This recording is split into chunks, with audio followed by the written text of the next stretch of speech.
Good evening, everyone. Can you hear me? Yes. Perfect. Welcome to this evening's extraordinary council meeting.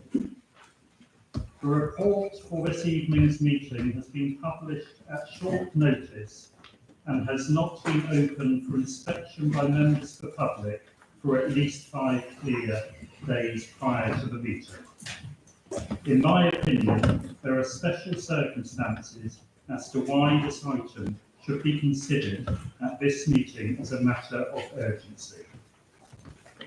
At the extraordinary council meeting held on the 9th of January 2025, we received an urgent report concerning the council's proposed response to the Minister of State concerning the English devolution white paper.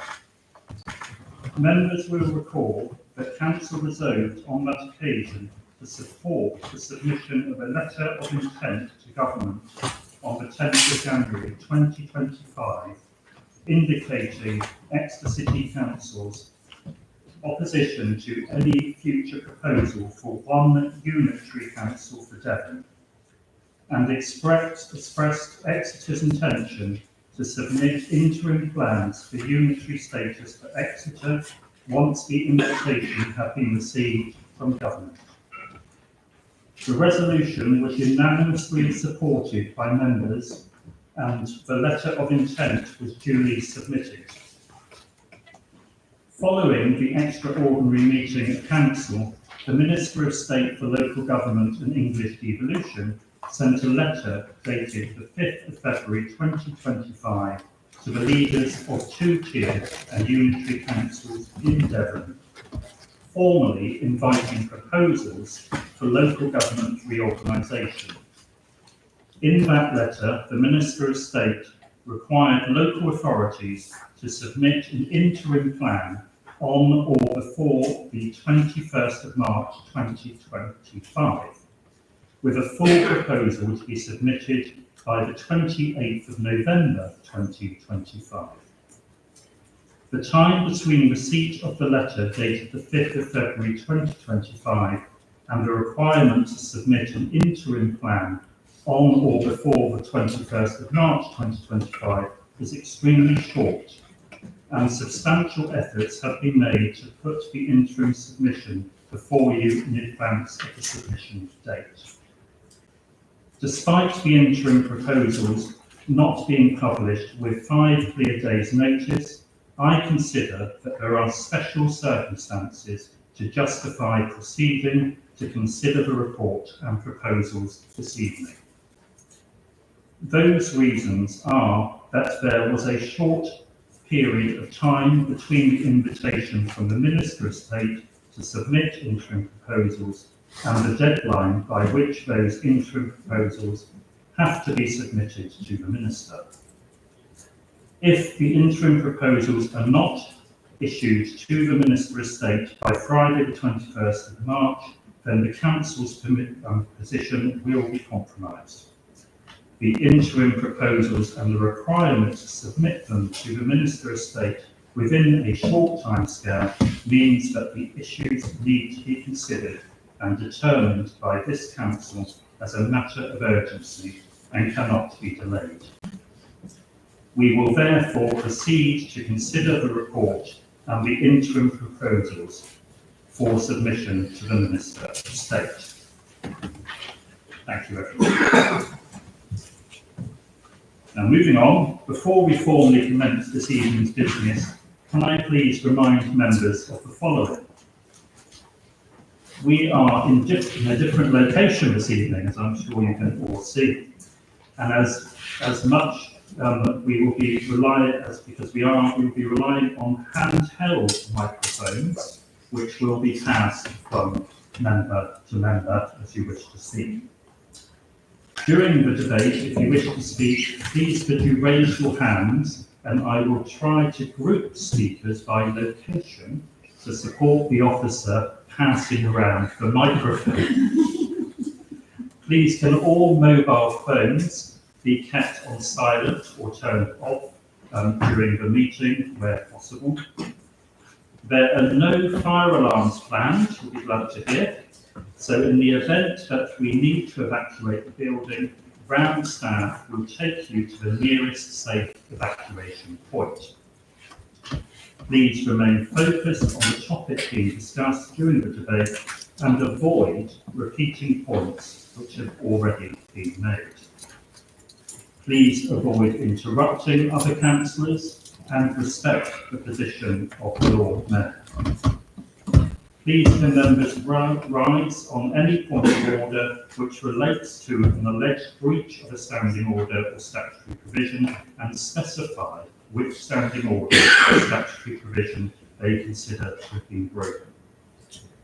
Any personal explanation by a member must be confined to some part of a former speech which appears to have misunderstood, where they have been misunderstood in the debate.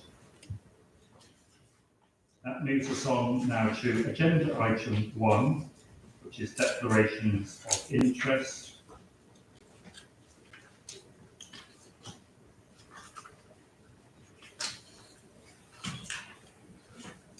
So if any members have any disclosable pecuniary interests that relate to business on the agenda and have not already been included in the register of interest, please declare them before any discussion takes place on that item.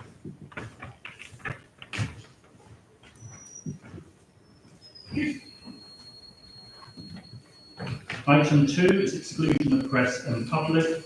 I can confirm there are no part 2 items on the agenda this evening.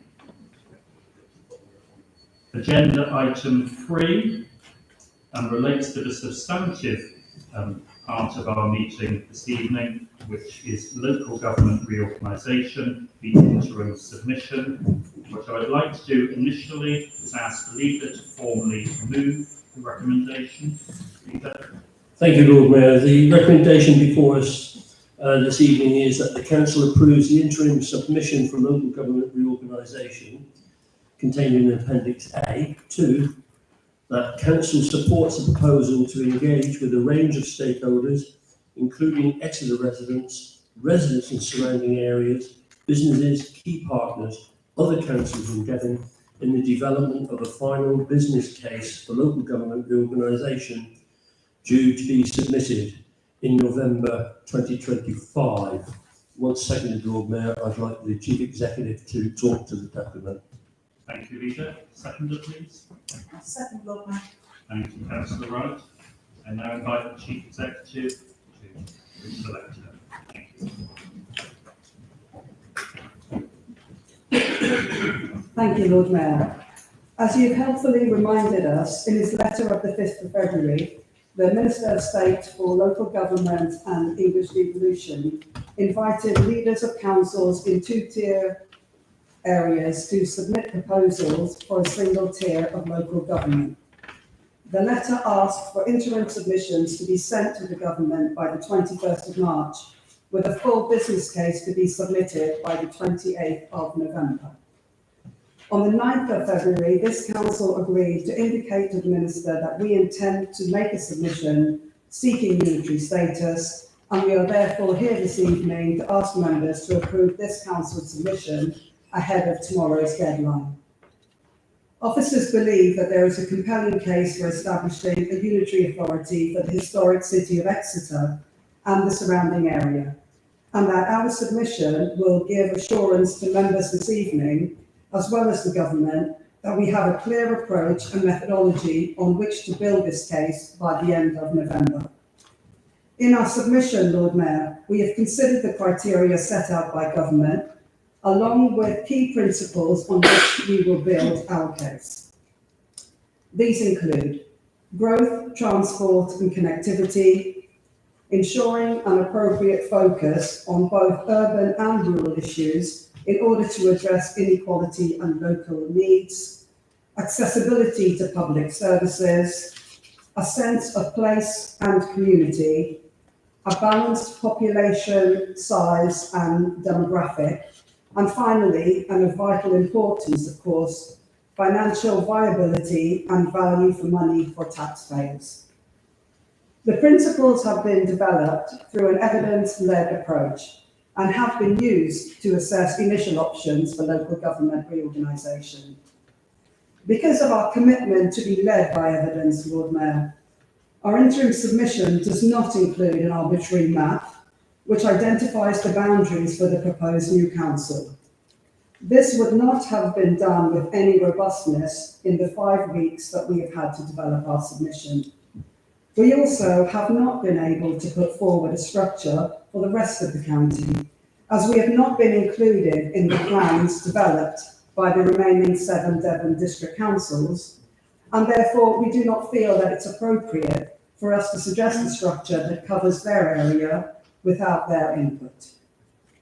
We will work using the criteria set for us and the principles set out to develop proposals for the geographic area once we have consulted appropriately and done the relevant financial modelling to ensure that proposed new councils across the Devon area deliver positive outcomes for the whole county.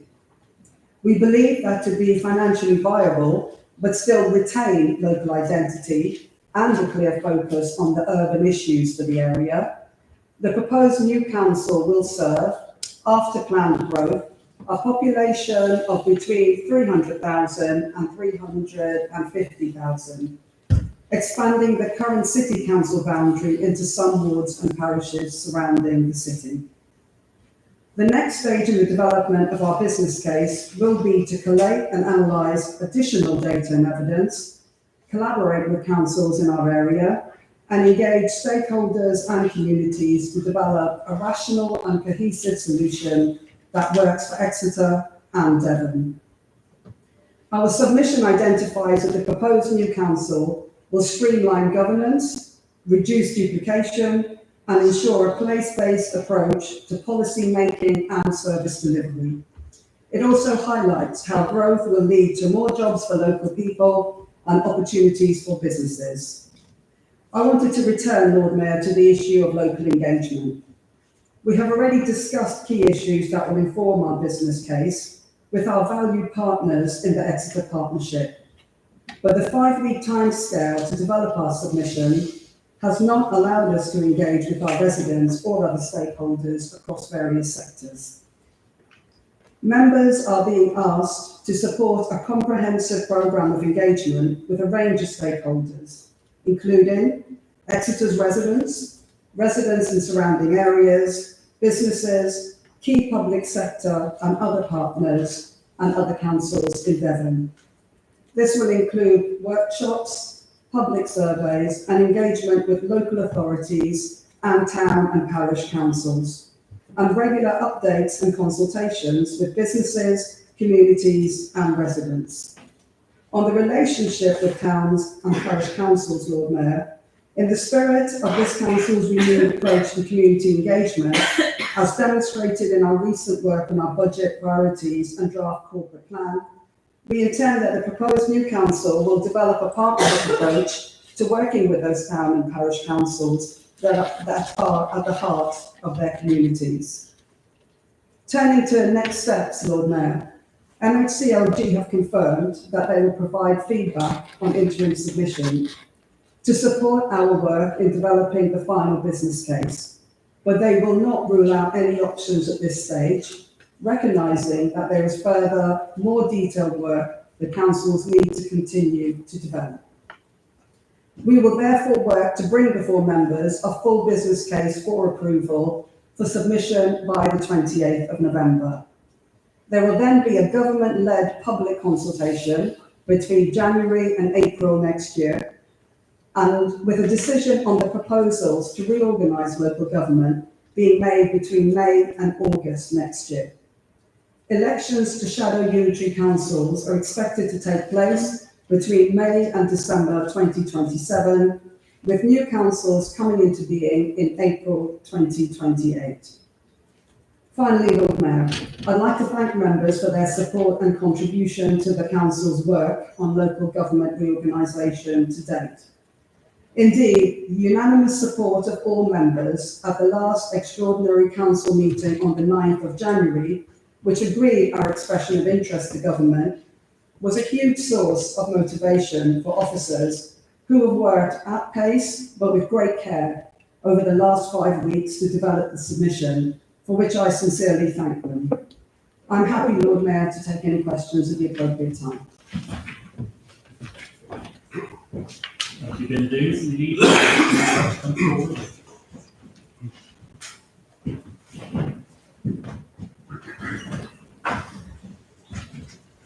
Thank you, Lord Mayor. In moving this, Lord Mayor, I can say that local government reorganisation means change for everyone. The new councils representing new geographical boundaries will need to emerge.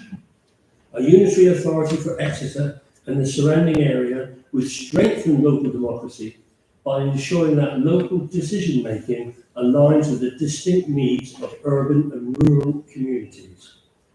This has been a long-held ambition of this council, and as members will recall, we previously developed a successful bid for unitary status in 2010 before it was taken away from us at that time. Exeter is one of the UK's fastest growing cities, playing a pivotal role in driving economic and housing growth across the wider region. And as a key member of the Key Cities Network, Exeter actively contributes to the national infrastructure strategies. We play a crucial role in local and regional governance. Its economic importance extends well beyond its administrative boundaries. Exeter is a young city with rapidly growing population, strong businesses and industry sectors. We are ideally positioned to lead investment, innovation and connectivity across Devon. The city is an economic powerhouse, outperforming the UK average in economic output capita. It has a strong economy driven by the University of Exeter, Exeter Science Park, the Met Office, and more than 4,000 businesses, a growth of 8% since 2019. Exeter is a key strategic transport hub, connecting the southwest to London and beyond via road, air and Cornwall. Our submission highlights the cost efficiency of a unitary model, reducing overhead costs associated with multiple councils covering the same area. Exeter has a rapidly growing population of 130,800 and a travel to work area of almost 500,000.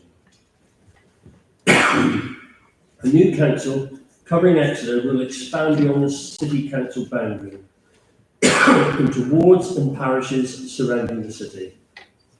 These are Exeter's travel to work areas with a strong sense of identity to the city, fostered by its major institutions.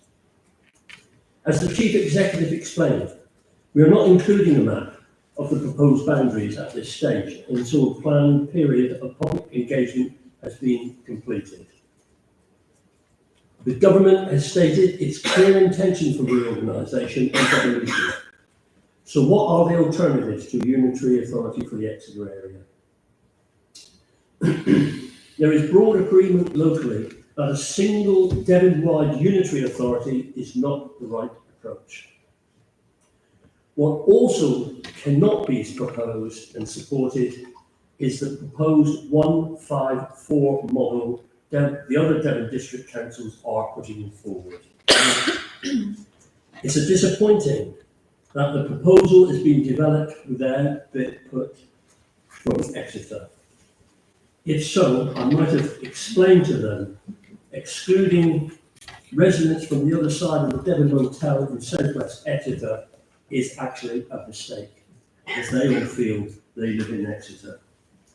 The 154 model has no logic.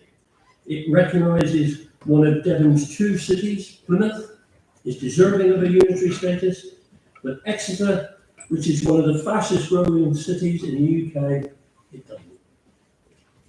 It implies that Exeter has more in common with rural and coastal communities in North Devon than it does with many of the towns and communities right on our doorstep. It just doesn't make sense.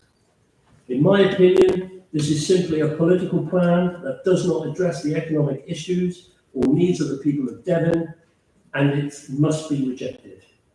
Lord Mayor, Exeter is very distinct from Devon's rural and coastal communities, and everybody knows that. It is vital we retain our sense of place and prioritise economic growth using the strength of our city as a catalyst for growth in the rest of Devon. As councillors representing the residents and communities of this great city, we must all embrace the opportunity to deliver improved outcomes for those we serve.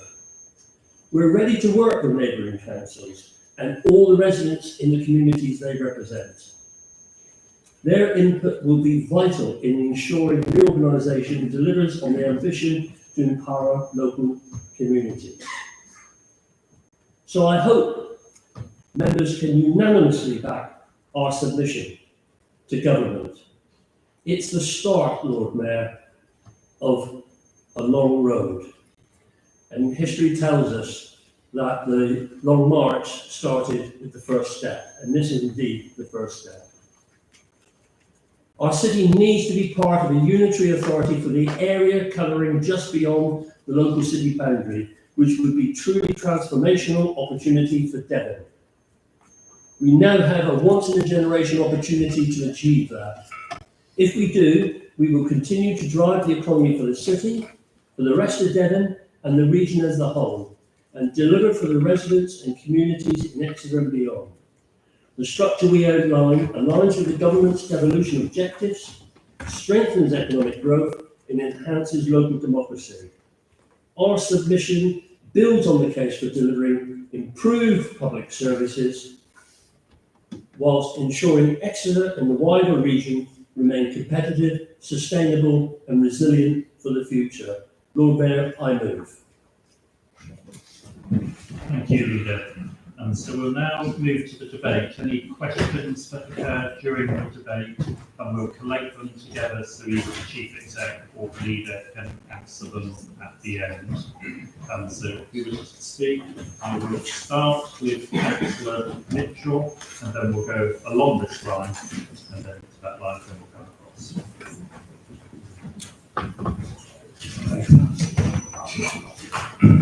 Thank you, Lord Mayor. I'll try to hold the microphone and turn the pages both at the same time. Multitasking. I assume it's not an omen that when discussing the future of Exeter City Council this evening, the meeting is being convened in a museum. I would like to thank the Leader for the cross-party approach he has taken regarding this issue.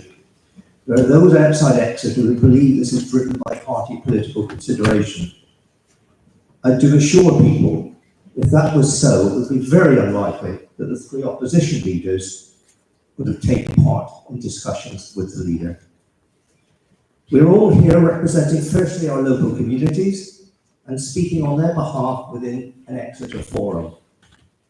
The situation we are facing imposes a once-in-a-lifetime solution regarding the future provision of local government services in Exeter and Devon. The government has set out several criteria which it believes establishes the framework for future local government arrangements within the current two-tier structure. We were informed that these criteria are not weighted,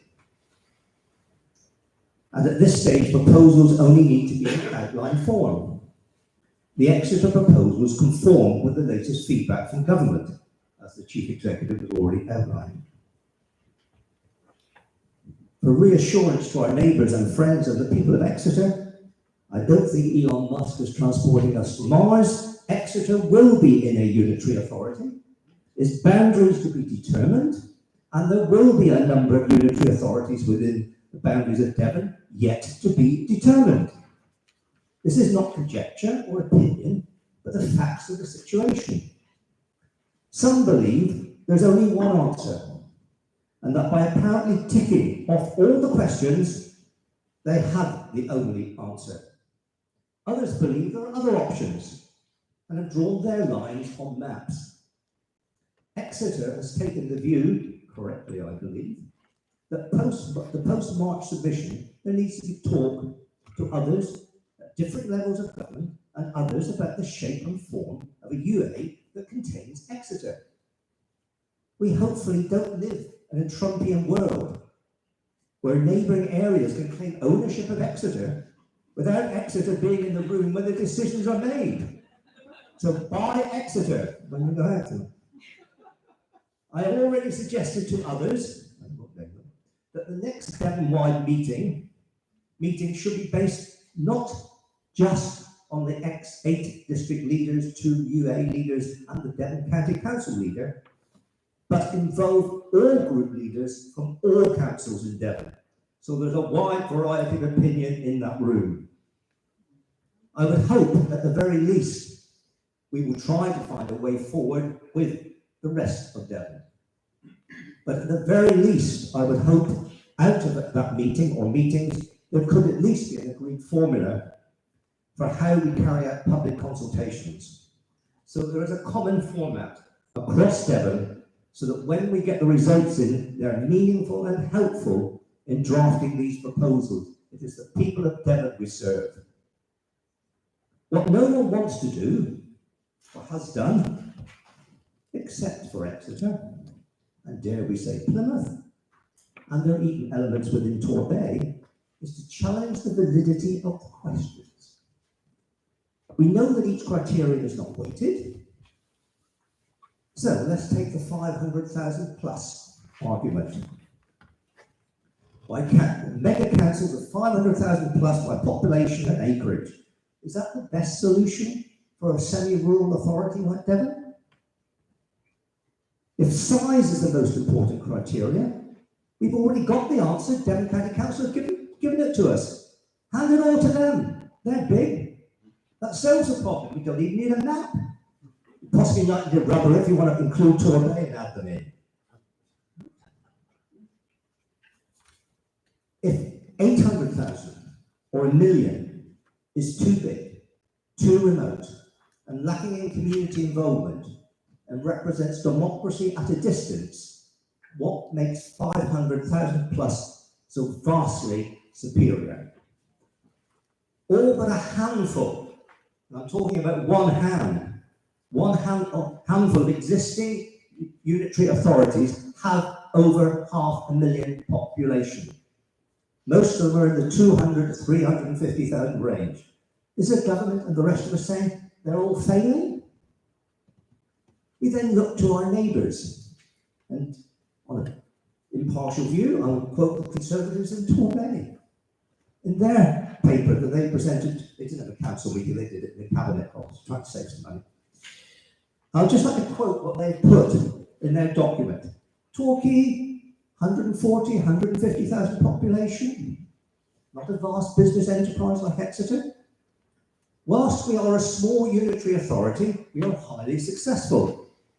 Our children's services are rated by Ofsted as good, and our groundbreaking partnership with the National Health Service has delivered joined-up health and adult social care for almost 20 years.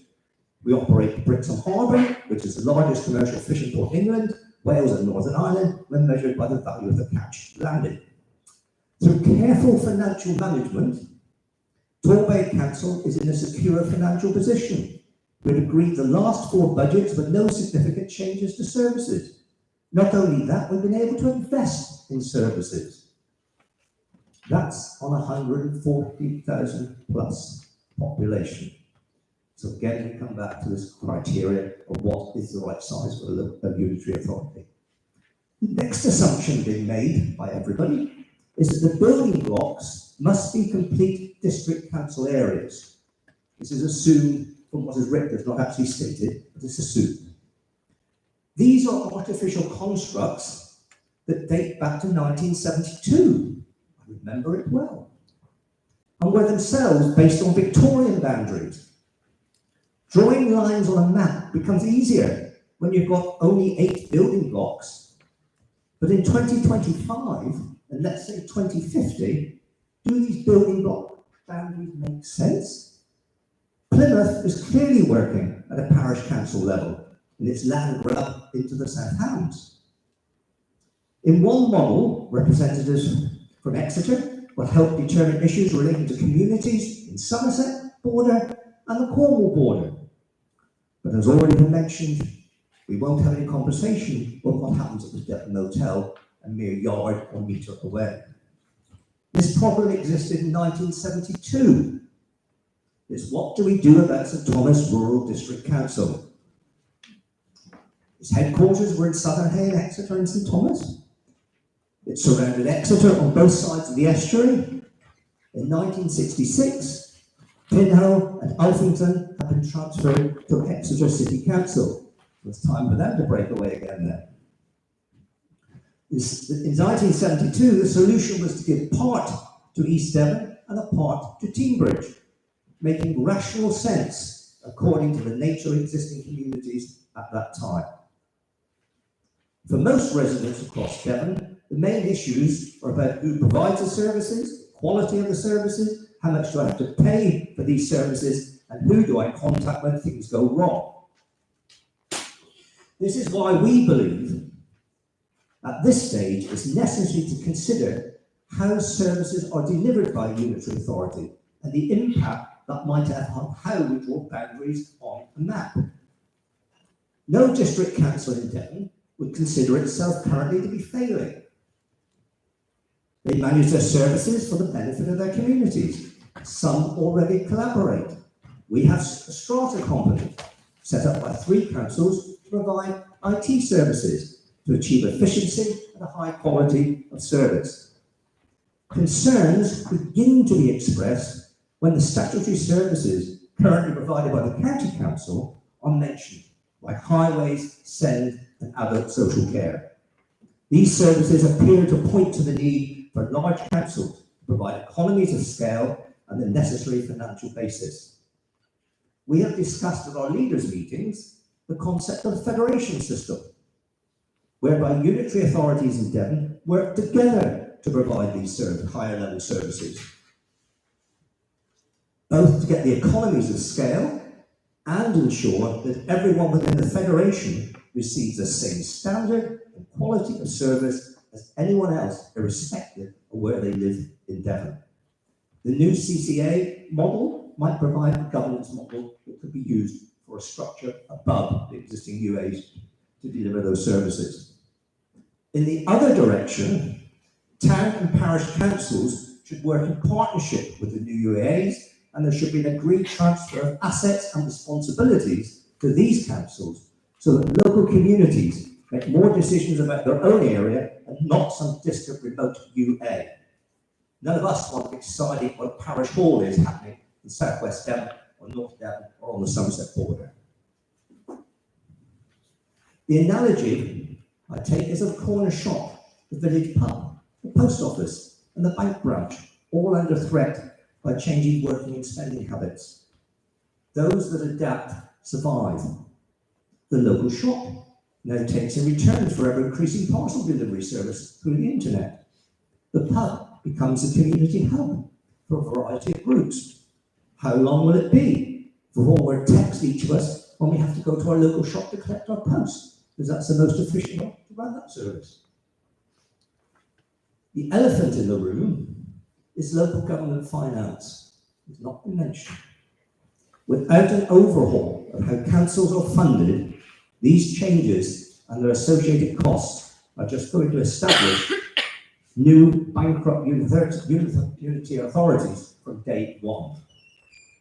Whilst it is encouraging that there are 4 other district councils suggested alongside Exeter in one model, they are each happy to take on the board our £200 million of debt.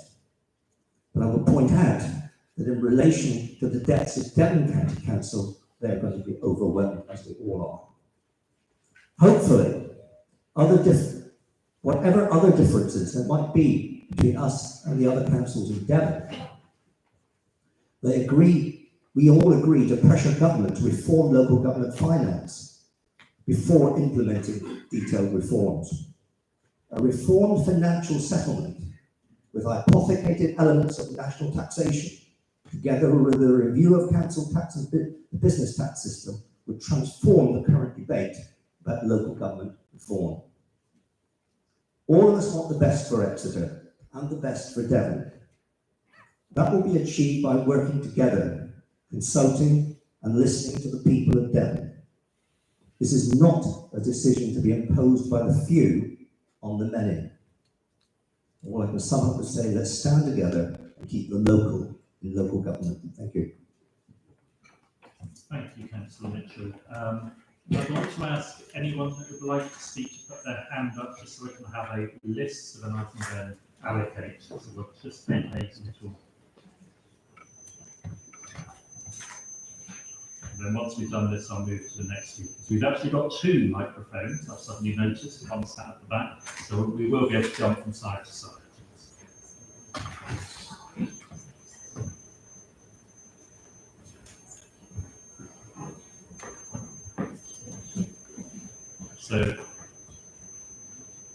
So I'll jump to Councillor Hughes behind, and then I'll move across.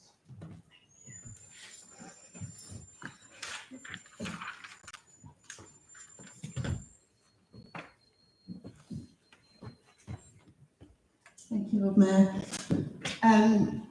First of all, I'd like to thank officers for an exceptional report and for making it so accessible and easy to read and understand. That was much appreciated. Leader, you know that I'm not a fan of pre-written waffly speeches, so I haven't done that. But what I have done is come to you with a message from my heart. We are a city, and as such, we deserve to stand on our own 2 feet. We do not deserve to stand in line with a begging bowl, in my humble opinion, waiting our turn. I understand that this is very much in the early stages, and I have a question that you may or may not be able to answer, but I would like to ask it anyway. We have, in my community, the LGBT community, a rising number of incidents that we would class as hate speech, hate crime, challenges, being spat on in the street, being treated with utter disrespect, particularly within the T part, so the trans community, of which I am a part. One of the great things about offering a wider boundary to our city is that we will be hopefully able to bring in some of my marginalised siblings in the smaller towns in Devon who do not receive the same level of protection that I do living in the city centre. They receive microaggressions on a daily and regular basis, and there is nobody to stand up for them in their small town. Those of you who are older than me will remember Jimmy Somerville of Bronski Beat fame, very much singing about small town boy. Small towns are not necessarily safe places for people like me and for people like my siblings. So if we are able to extend our arms as a city to incorporate some of those smaller towns, I for one think that will be a wonderful thing that we can do. But that does lead on to my question, which, as I say, you may or may not be able to answer. I'm referring to page 16 of the report that was beautifully written by our officers, which is page 24 in the pack, under the paragraph regarding public service delivery. I am wondering if there are any ideas or insight that you can give into what collaborating with Devon and Cornwall Police and Crime Commissioner will look like. Will anything change in terms of our relationship with the Police and Crime Commissioner's office? Is there an opportunity for something to change in terms of our relationship with the Police and Crime Commissioner's office? And the reason for asking that is essentially the context that I've given you, because of the rising number of hate crimes against my community. That said, I will be standing with you, Leader Garlick, because I think that you have made the best of a very challenging job. And I would like to thank you for all of your efforts. And I would also like to thank you for ensuring that the two independents in the ring were included in the conversation. So that is very much appreciated. I would urge caution when you get your Sharpie pen out to write on the map, because we've learned from history that that didn't work so well in Northern Ireland, nor did it work so well in the Indian subcontinent. So let's learn from those mistakes and be very cautious where we wield the Sharpie pen, please. That would be my only caveat. But you do have my full support, Leader. Thank you, Councillor Hughes, and as stated before, those questions will be answered at the end. And so, the next few speakers, just to give you advance warning, I'm going to call on Councillor Harding, then Councillor Jobson, then Councillor Atkinson, then Councillor Moore, and then I'll move on to the rest after that. So, Councillor Harding first. Thank you, Lord Mayor. Local government reorganisations, they come around every so often, but we might not have thought one would come around so soon as this, after our last bid didn't work out. So this is our chance to do something about it. And the 2 points I'd like to make, both from having conversations with residents, where I think a unitary authority would work better. Firstly, in my ward of Arthington, we've had quite a big development on the edge of southwest Exeter. And I was speaking to somebody recently who had moved into one of the houses there, and they said they were looking forward to feeling more part of Arthington and like they'd really become part of the community. They weren't saying they were looking forward to feeling more part of Teambridge and welcoming a new neighbour.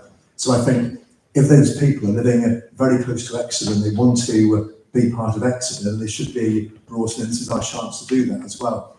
And then the other thing, when out speaking to people, that comes up, well, it's probably one of our biggest questions on the doorstep, is people raising the bus service with us. And they're always disappointed. And first of all, we have to tell them that it's a county council issue of anything, but they're a private company.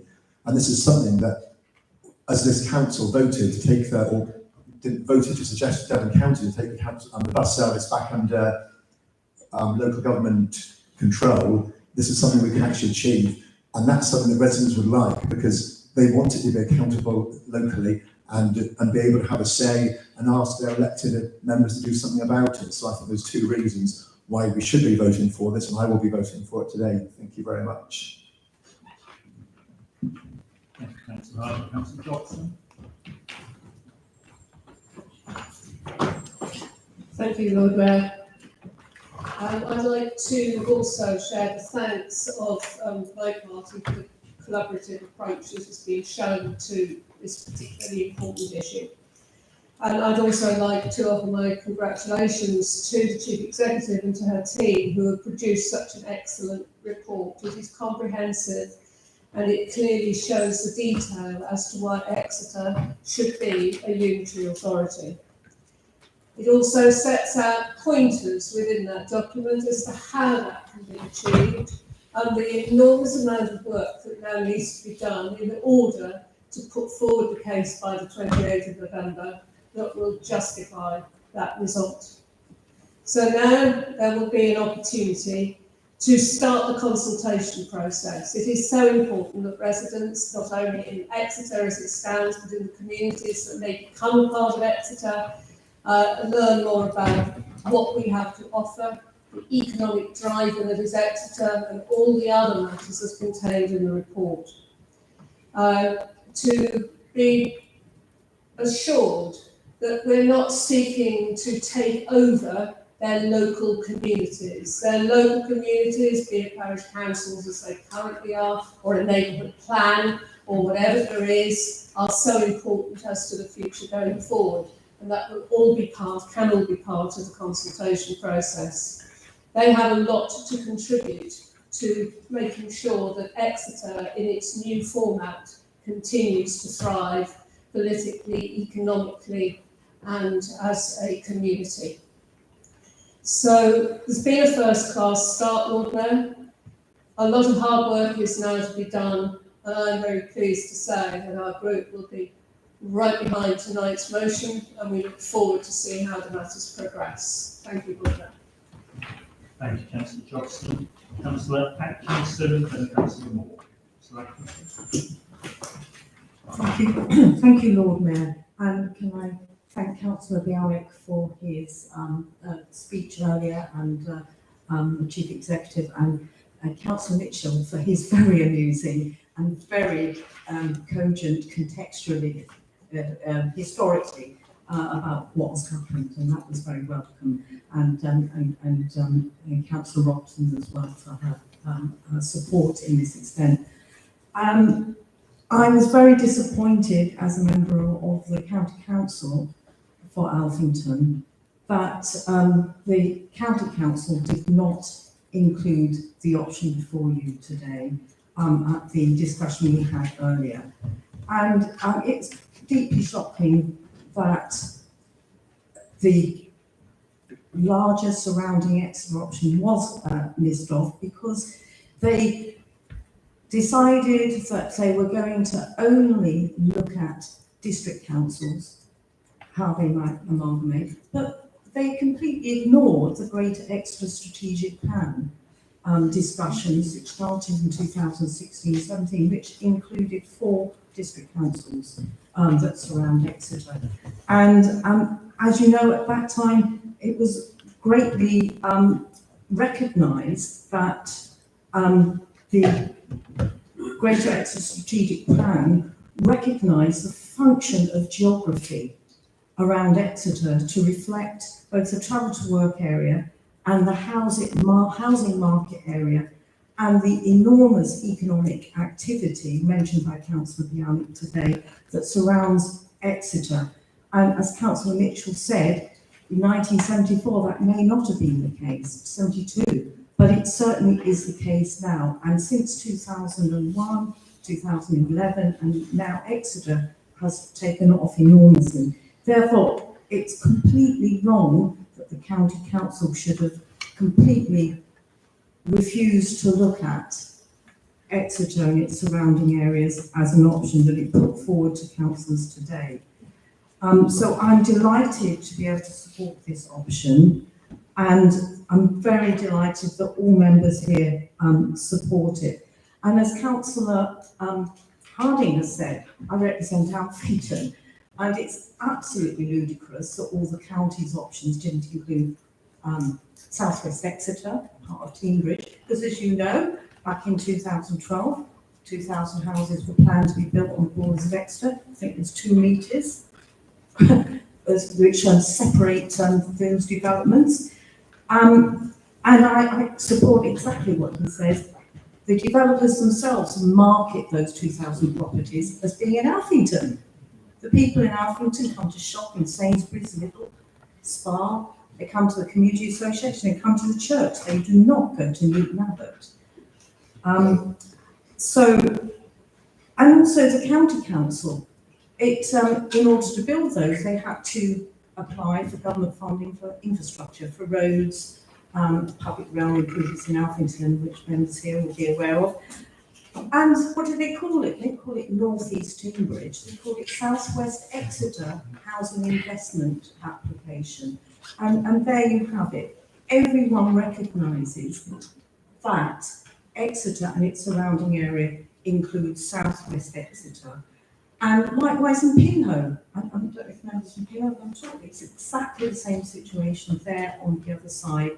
And I'm sure members from Pinhole will be able to give you anecdotal evidence. Yes, he's nodding, he will be. So there you have it. And so this recommendation today to consult about local identities, cultural identities, travel to work, around the people is very welcome and a very wise approach to take in this issue. So I commend the approach to you today. Thank you.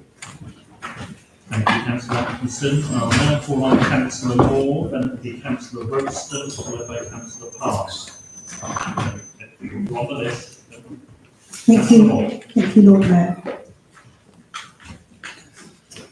I'd just like to talk about growth, because we've had some really interesting conversations in our leaders' meetings about what growth is. Everybody thinks the Greens are anti-growth, so I'm going to talk about what it means to me, really, because I think it's important to our communities. Today, the Global Happiness Index was released, and the UK has dropped one place to 20th, but I think 20th is pretty respectable, and it's certainly higher up the chart than the United States. The index measures criteria like GDP per capita, which we've heard about, social support, healthy life expectancy, freedom, generosity, that's a good one, and perceptions of corruption. So the government, one of the government's drivers for the organisation is growth. Here in Exeter, the good quality of life has often been stressed by the council, quite often in a we've topped the chart type of news release. And as the indicators show, a positive and productive economy is not the only measure of well-being. I do have to say our current economic model that we pursue nationally and globally is unsustainable. Endless growth on a finite planet, especially one which extracts wealth and resources from our communities, is reckless. And we are seeing the consequences of that.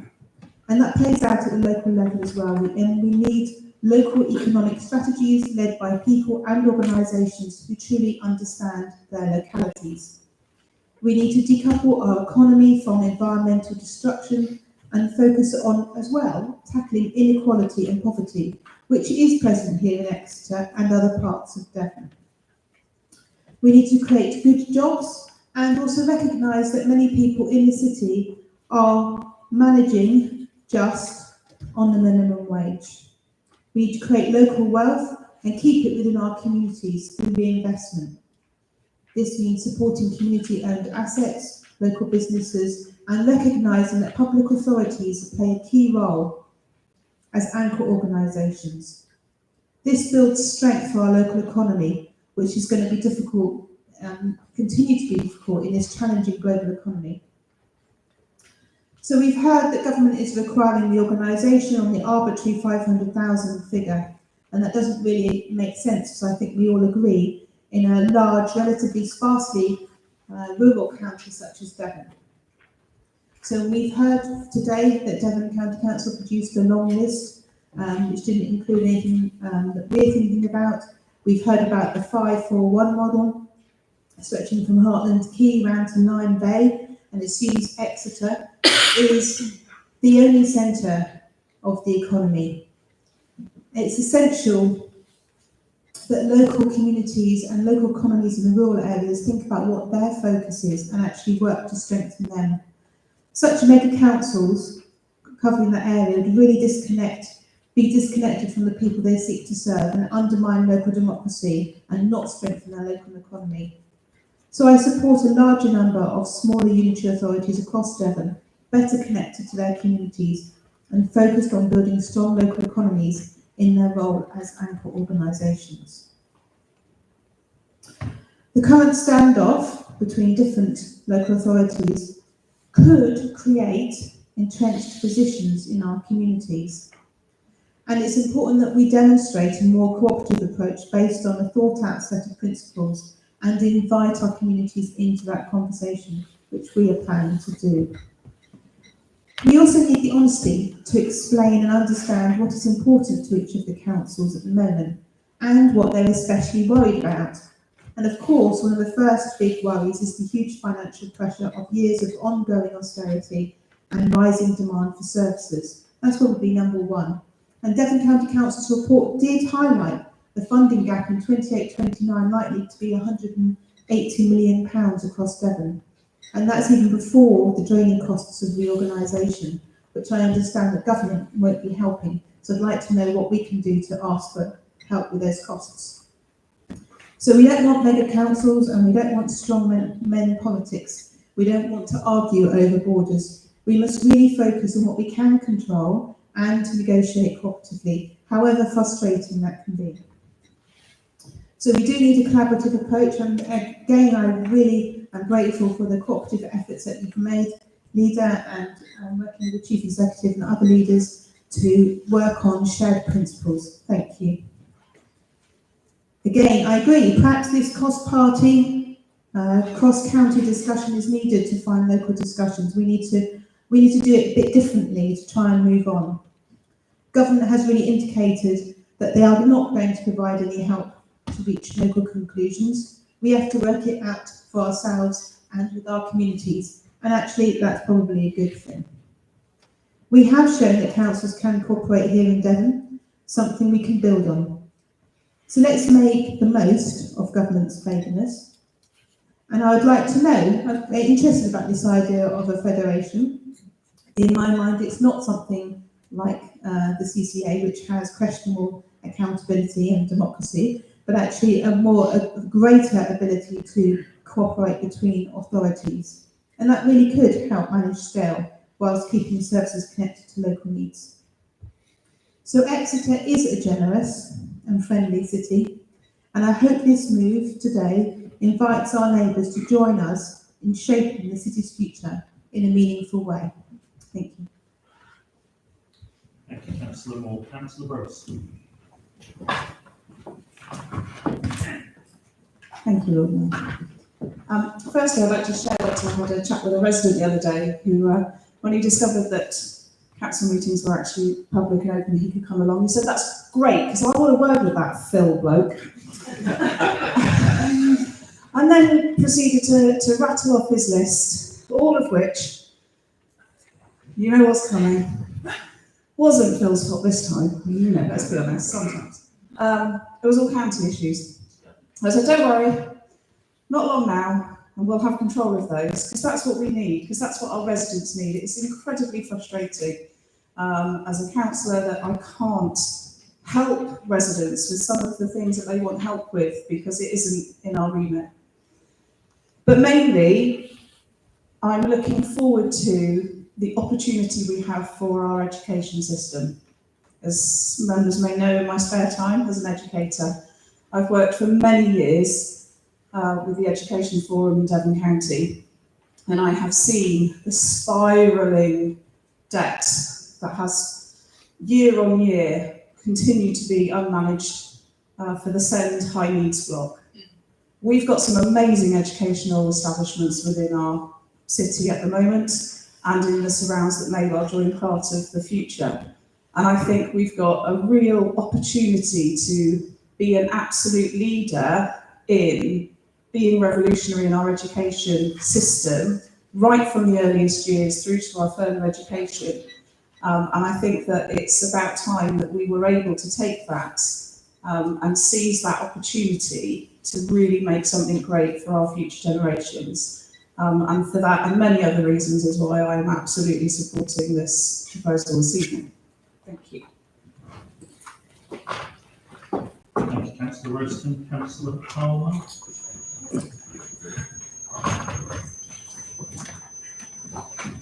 Thank you. I feel like I should be reading some bingo. So I'm going to keep it very short. So I am frustrated very much with national government because do I think reorganisation right now is a good idea? Probably not.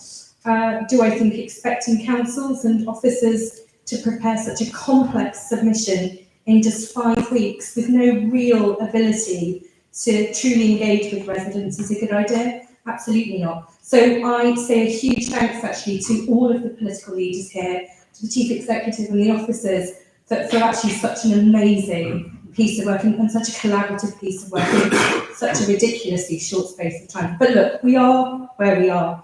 And it is really disappointing to me that other councils have so far not engaged with Exeter because it's bigger, isn't it, than any of us. So I know other council leaders may be keenly watching us this evening. So I'd like to kind of give you all the message and us the message as well, actually, and that a positive outcome for Devon's residents will only happen if we put our political colours to one side, just on this issue, my Chief. I'll still give you a hard time, but you're going to give me a hard time on other things, I know. But look, if we all want that really positive outcome for all of our residents, that growth, all of those great services that residents deserve, then quite simply, we have to work together. So what I really hope as we go forward is that Exeter will be the council that genuinely role models good collaboration really extensive public consultation, and that we show others what that looks like, and that we're willing to extend our hand out to other council leaders as well. So I will be supporting you this evening, and I hope that I'll be able to make a positive contribution to all of this as we go forward.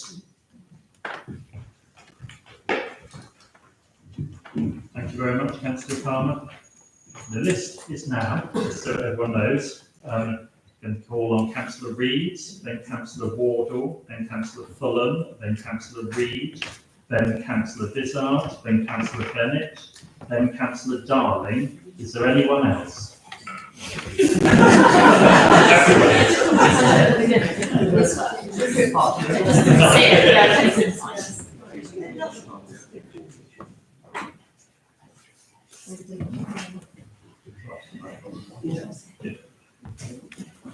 So, Councillor Reed, would you like to start? Thank you, Lord Mayor. I really welcome this council, this cross-party approach. I know that's already been mentioned several times, but also the commitment to genuine consultation and engagement with our communities, not producing an arbitrary map. And I think this really does set the tone of a genuine process moving forward where communities are truly valued and that their contributions matter. So I would also welcome, which has been mentioned by Councillor Mitchell earlier, the consideration of a joined up approach across the whole of Devon, ideally including Torbay and Plymouth, and of course all our town and parish councils, rather than many separate consultation processes. I think if it was possible to have a coherent, common approach, a consistent framework across the whole of our county, I think that would provide outcomes that will give us more meaningful information and inform the decision-making process. So that is what I would be hoping our leaders can take forward right across Devon to really see, and I know it won't be easy, to see if there is a consistent and common approach that we can all use across, so that we truly do hear the voice of all of our residents in small communities, the parish and town councils right across our county. Thank you very much. Thank you, Councillor Reed. Councillor Ward.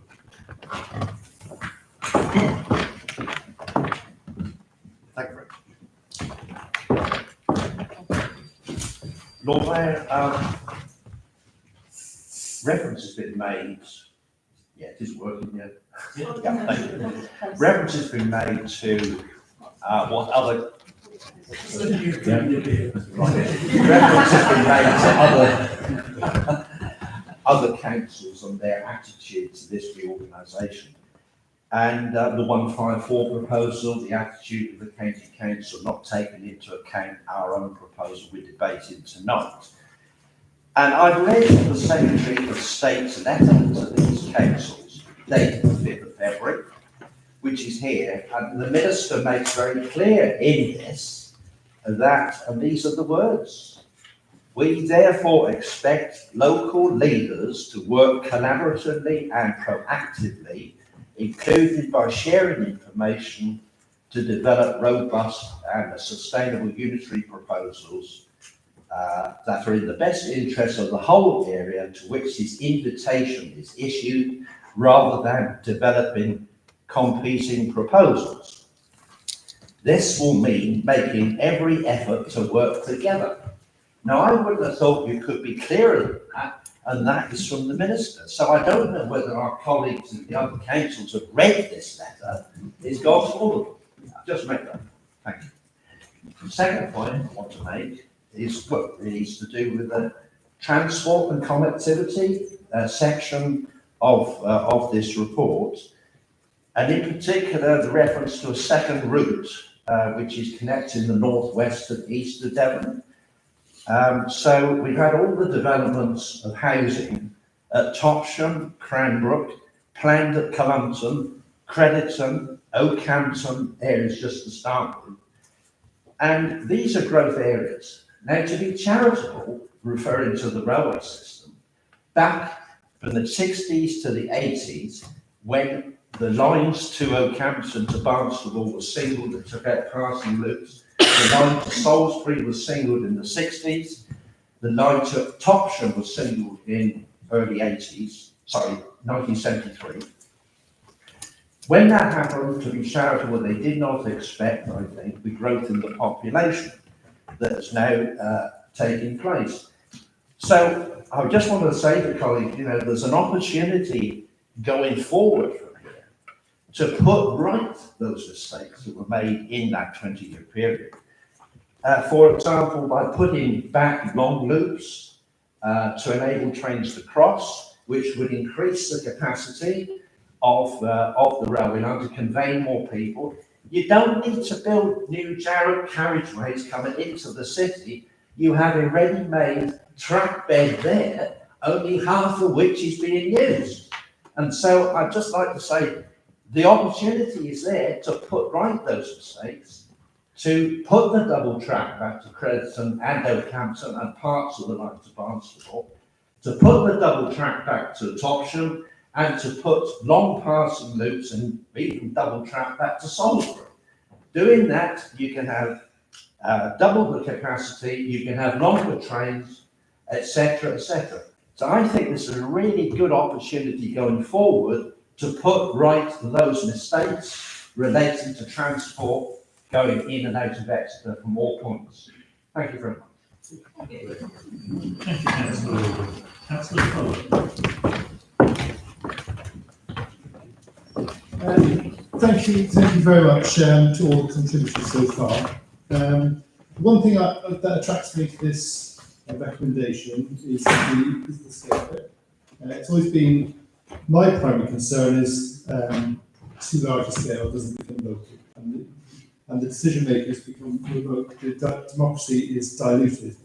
So in that respect, I was quite pleased with this proposal coming forward because it proposes a scale of 2 to 350,000, which I before my reservation that the entire premise of the exercise we're going through, but in that circumstance, I think that's an improvement.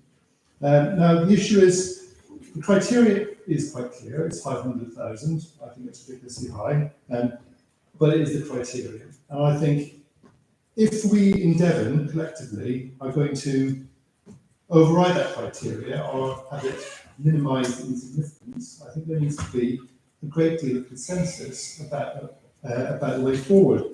And what we really want to do as Devon is to go to the Minister and say, this is something that we broadly, we being everyone in Devon, with our own communities, our own formula for how we put that together, want to go forward. And if that's coherent and there's a strong consensus on that basis, I think we could get that. The Minister would say that's the way forward. That we can just take off the shelf and go for, rather than having to get involved in the nitty-gritty of it and try and arbitrate between different visions.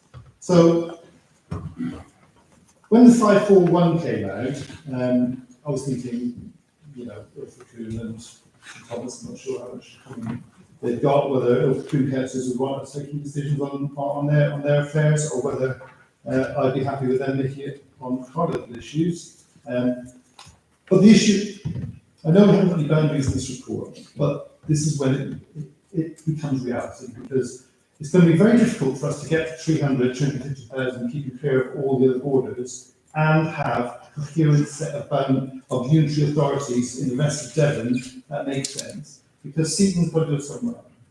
Bideford and Barnstable have to go somewhere, and if the small unitary government's going to go for that, that could be a thing. The 541 has the merit of being on the table in terms of visual, and what we've got to obviously develop is what we're going to do. That's going to have that same level of coherence, okay? And I hope that we can do that, because that will hopefully have a 4-unitary model in Devon, which would be better than a 3-unitary model, simply on basic scale. But in order to achieve that, we need to get a wider consensus. Now, it's really heartwarming to see the consensus in this room, and it's a fantastic thing to see, and it'd be nice to see it in wider areas. So we like to debate certain things, but collaboration is a good way forward. but I think there's a divide in Devon. And the 7 districts have got together, they've got their ideas. I'd like to ask the leaders a specific question, if you could come back to me, is what was the nature of, did they invite you into that conversation? Did they exclude you from that conversation? Did we invite them to our conversation? Did they refuse it? Because these things are really important. Torbay has got involved with the other proposal, and they've got their own set of criteria they're going through. They've got their own sort of like spin on events. We benefit all in the room, and Councillor Mitchell made reference to it. We really need a complete Devon picture, everybody talking to each other. And if there's going to be disagreements in that room, that's legitimate. It has to be a collective way forward on that front. So we've got a bridge to build here, and other leaders will be listening into what's going on. We need to, what we can do is divide ourselves up into different sets of proposals, whatever happens, because the minister sees 1, 2, 3 proposals on the table, they're just going to go in and start making decisions on our behalf. We want to control that process. We've got to build these boundaries. I'm not saying, I don't know the answer to this question, so I'm not casting any judgment on anybody or anything. But I really, really want to know is, when we talk about collaboration with other districts, and I know we want to speak to our communities, but this is going to be driven by people in situ, in political establishments, and this is not a political thing by any stretch. We just need to clarify. I would like to know from the leader, how is the vision of getting from where we are now with this sort of discontent to a situation where we're all sitting on the table with that mutual respect, not always agreement. That's the building blocks. We're forming a coherent map, because it will have to be lines on maps, and that can have an extra base approach. And one final point, Lord Mayor, if I may, I think it's really, really important to, when we're looking at the language we use, I think there's room for federating services, like, for example, just off the top of my head, adult social care, child social care, across unitaries. We have Devon Home Choice, which works across all of Devon, and all districts partake in it. That's a positive thing at that level. But then we also have to have a really strong devolutionary narrative to say, if you live in Oxley St Mary and you're actually part of a unitary that is, that has Exeter in it and Oxley St Mary in it, there has to be a very clear narrative that Oxley residents, if they've got identity in Oxley, can have level of control of the services that's evolved down to that level. And if you're in Oakhampton or if you're in Crediton or whichever areas are going to become involved with it, I think it's so important that Exeter is the driver of the economy. But in terms of how communities are run on a day-to-day basis, we need to be really explicit and say, we're not going to apply a template to you, the way you run your lives. We want those decisions made as locally as possible, about bin collections, about parks, about the granular stuff that happens. And I think if we have that generosity of language, then I think they're more. It's going to diminish the sort of resistance to this sort of taking over mentality. Because the language already talking about, expanding, and this expanding, that expanding. I think that language really could set up people the wrong way. And I think if we work with the right concept of devolution, then I think we have much more success in bringing people on board for councils which are on a manageable scale. Thank you, Robert. Thank you, Councillor Fulham. The Chief Executive and Leader will take on those points at the end. And Councillor Reid. Thank you, Lord Mayor. At the risk of there being total outbreak of consensus tonight, I would like to say that I also hugely welcome this report that's been produced. Huge thanks to the Chief Executive and senior officers doing something that is so accessible, as we heard from earlier, which I really think that residents of Exeter really, and indeed across the county or the nation, will really be able to pick up and read it. And I think and really understand its points, and I think that's really excellent. I also would like to say I hugely agree with Councillor Wardle. Definitely, we want to bring back those tracks. You're talking my language. We need trains. We need more trains. We need longer trains. Absolutely, and potentially something like the changes that could happen in the next few years might enable that kind of strategic oversight to enable that sort of thing to happen. So it's potentially exciting, and I will also certainly support the report tonight, which I think is very well argued and very comprehensive. I want to talk about, I think that I'd like there to be recognition that I think there'll be real fears in communities in Exeter tonight about what this potential major change could mean for Exeter, and that maybe a loss of local connection with the 154 model as is proposed, not here in this place, between decisions over what is built where and the places where they are built. And as Councillor Atkinson spoke earlier, in Exeter we already currently suffer from this, with substantial development taking place just outside our jurisdiction for planning, but within reach of our services. And there's a danger of this happening more and more. And there are fears, I think, that this term devolution may be experienced less as a devolution and more of a centralisation to elsewhere.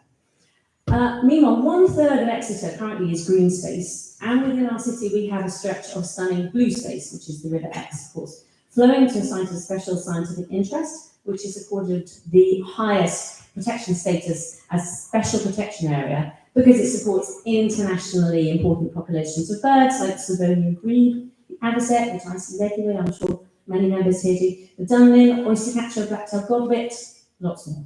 So the prospect of joined up local government, which this change potentially heralds the opportunity of, is potentially very exciting. It represents potentially an opportunity to enable greater strategic actions to provide more protection than currently to, for example, our waterways, to our River Exe, to nature in general. We know that nature is in crisis in general, and in the UK in particular.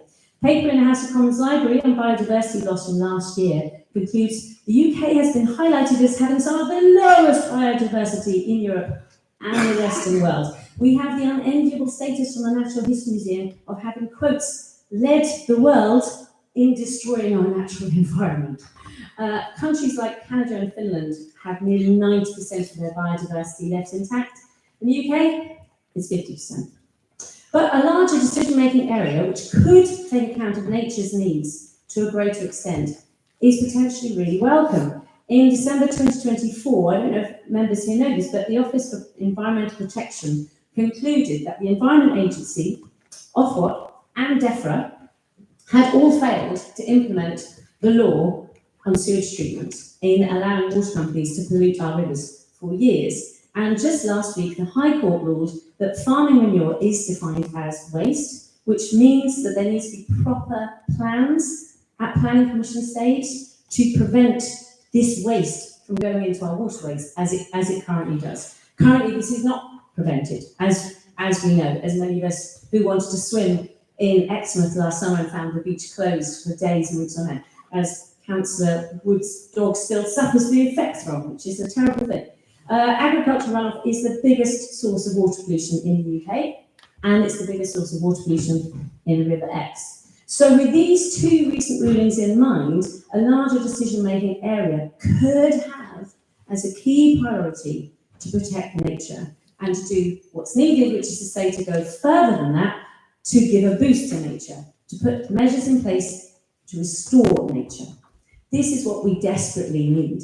It's welcome that the report tonight highlights the importance of tackling climate change, so thank you very much for that, emphasising the local impact of this global issue on our city and our communities. So I'd ask that when we do get to talk about boundaries, and when that does get underway, that there's a consideration to a bio-regional rather than a purely settlement-centric approach. This is the approach that's now often endorsed by the incredibly well-respected donut economics, which I'm sure many of us here tonight will know of. And so I wonder if the leader would agree to meet with Exeter's representatives of donut economics to perhaps hopefully shape your thinking, to explore what a good approach to this might look like for Exeter and the catchment of the River Exe, so that when we get to this excellent stakeholder engagement and consultation that we're all, I think, really looking forward to, we can have concern for nature embedded within that, rather than only concern for people, which is of course important too.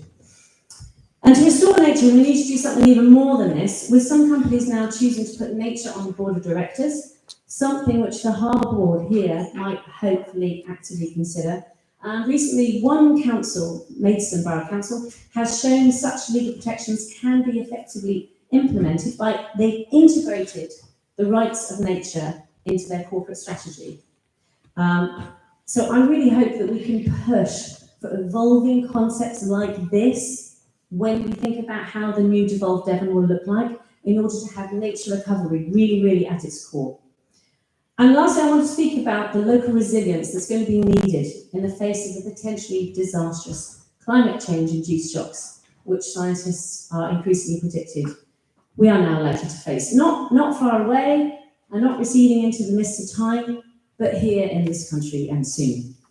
People sometimes think global warming might mean warmer weather through the year and hotter summers. But of course, as many of us here, and many sadly increasingly around the world, are getting to realise, it means so much more and so much more worrying effects than that. It means much greater risk of flooding. It means risk of wildfires. And this means risk of hugely destructive storms, which somewhere that is a city that is located on a river, which goes to an estuary, goes to a sea, can have huge impact right here. So true local government that is trusted and accessible will really be needed to help communities have resilience and adaptations necessary to deal with this and other potentially disastrous scenarios. Centralised, distant, administrative structures are just not going to cut it. So I really urge all government figures who think about what's the best thing to put in place, think about when they're putting in new structures to ensure that the right balance is struck.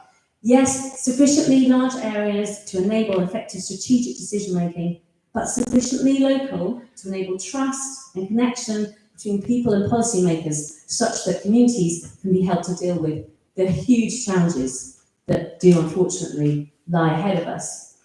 So just to bring things back from that rather apocalyptic note, something a little lighter, just to think that I hope that we all believe that there are greater challenges out there that are even more difficult, even more complex, even more numerous to democracy in Devon than potholes. Thank you, Councillor Reid. I have 7 more speakers, so Councillor Bizard, Bennett, Darling, Parkhouse, Banyard, Wood and Wright. After those 7 speakers, I will then turn to Bindu to answer any questions that have been raised, then the leader to sum up and mop up any other questions. So, Councillor Bizard. Thank you very much, Lord Mayor. It's increasingly a tough act to follow this evening. People have spoken extremely well, the contributions excellent, unanimously, and that's really heartening and encouraging, and I think it demonstrates that whatever our differences, every single member here this evening and those who aren't here this evening put their residents, the people of Exeter, first, and our city as a priority for all our decision making. So I thank all my colleagues for that. I'll be fairly brief. This is an excellent report and sufficient to government, and I do thank the leader and the chief executive and officers for their hard work at pace to pull it together.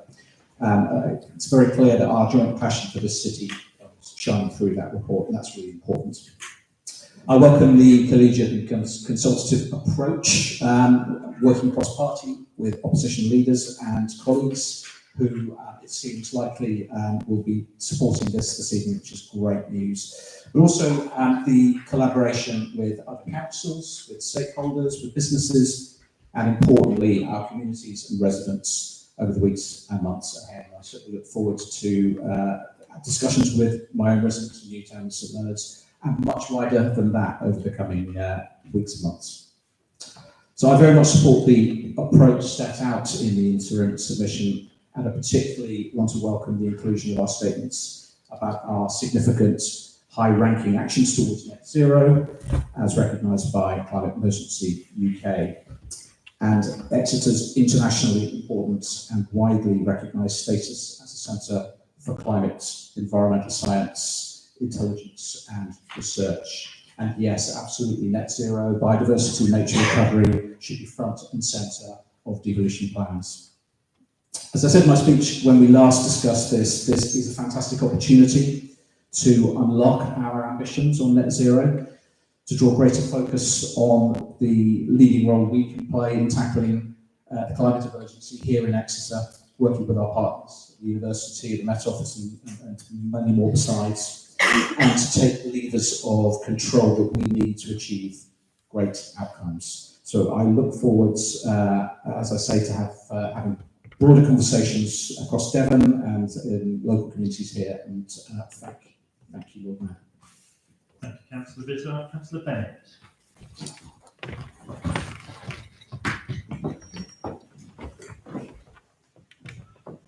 Thank you, Lord Mayor. I think it's safe to say that things don't always go or work quickly in a council. Since the launch of the government's white paper on devolution in December, to have produced an expression of interest and an interim proposal is nothing less of a miracle. And I'd like to thank the Chief Executive, the leader, officers and all political group leaders for all their work. November, when the full business case needs to be submitted, sounds a long way away, but in reality it is not. The priority is to talk to communities and stakeholders and to talk with other councils, not just about what the new authorities will look like, but about the costs involved. The current disjointed approach, despite the leaders' best efforts, will cost each council more, and at a time of continued austerity with no more money for vital public services from the government, this is not what our communities expect from us. We also need to be concerned about offering certainty to council staff with the huge pressures on frontline staff at present, and with that to continue with the recent changes in welfare benefits. The added burden of redesign will affect all members of staff. With the £100,000 set aside, how will the leader ensure that it doesn't all go to a few consultants who are going to get a lot out of a local government reorganisation?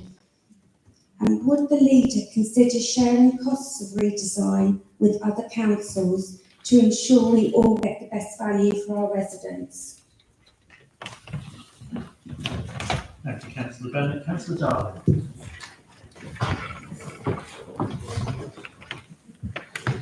Thank you, Lord Mayor. I'd just like to echo the congratulations on this report, which I will be supporting. I'm going to keep this very, very quick.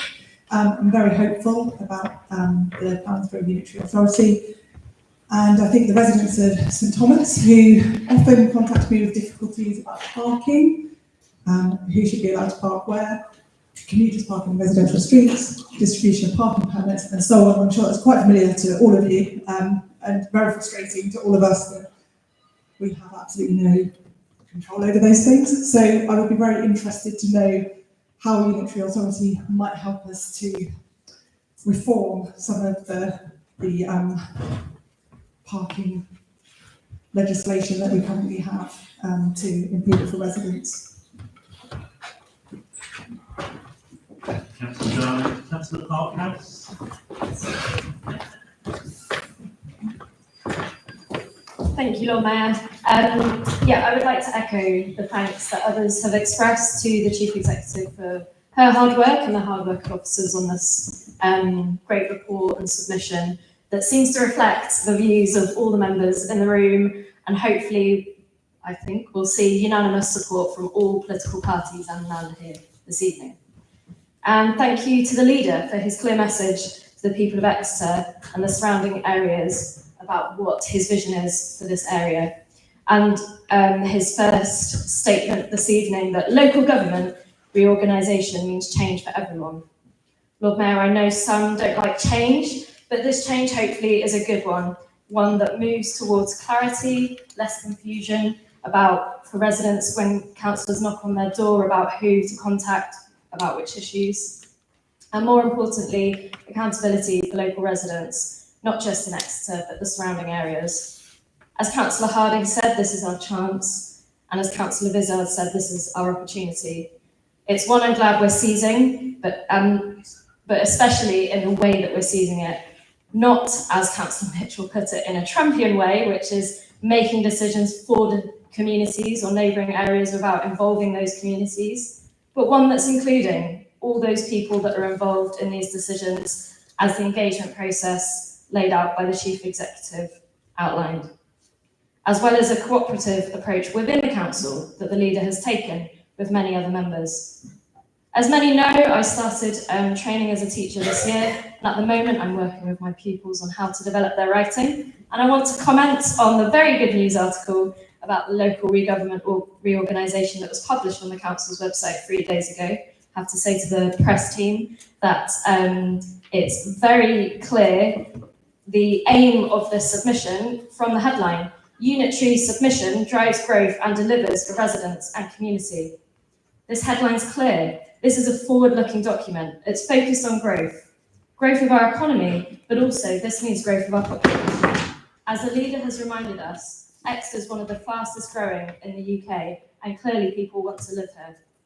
On the topic of the 500,000 that's been discussed here and at other Devon Council meetings on reorganisation, I'd like to quote an article online that says, in response to some comments about the 500,000 figure, Jim McMahon said that the potential for efficiency savings from larger councils needs to be balanced with having an anchor that could be accepted by communities and a footprint that makes sense.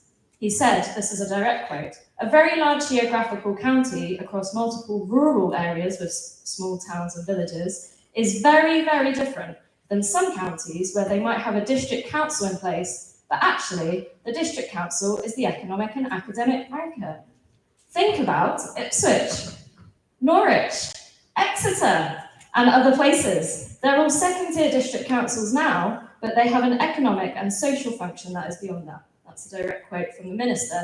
So it's clear that they aren't looking at a prescriptive top-down, every single unitary council has to be 500,000. And I think we can all agree that the size of the council doesn't necessarily equate with how efficient it is or how well it delivers services. So I'd like to just conclude with saying echoing again my thanks to the officers and the members here this evening. I was glad to hear that the unanimous support at the last meeting gave some buoyancy to officers, and I hope we can do it again this evening. Thank you. Thank you, Councillor Parkhouse. Councillor Banyard.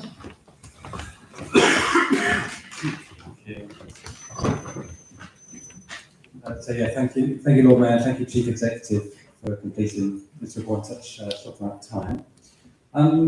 The original government white paper acknowledges that England is overly centralised. It says micromanaging from the centre, combined with short-term sticking plaster politics, has left England's regions in a doom loop, unable to achieve their potential. And this is surely true enough, although we can all think of other reasons for our current troubles.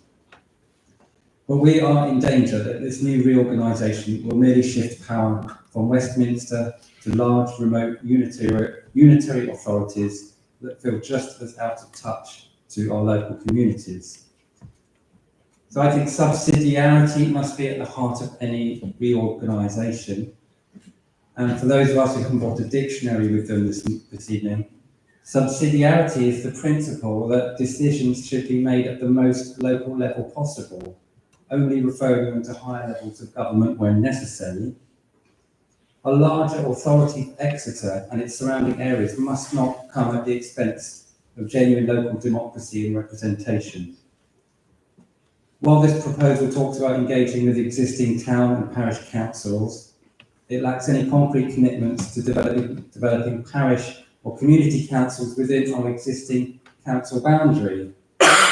This would be a commitment that would help ensure subsidiarity, and I think is a missed opportunity. So I would like to ask the leader, will he commit to the principle of town and parish councils across the whole of the new unitary area and help this government deliver on its promise of reducing centralisation? Thank you. Thank you, Councillor Bandon. Councillor Wood.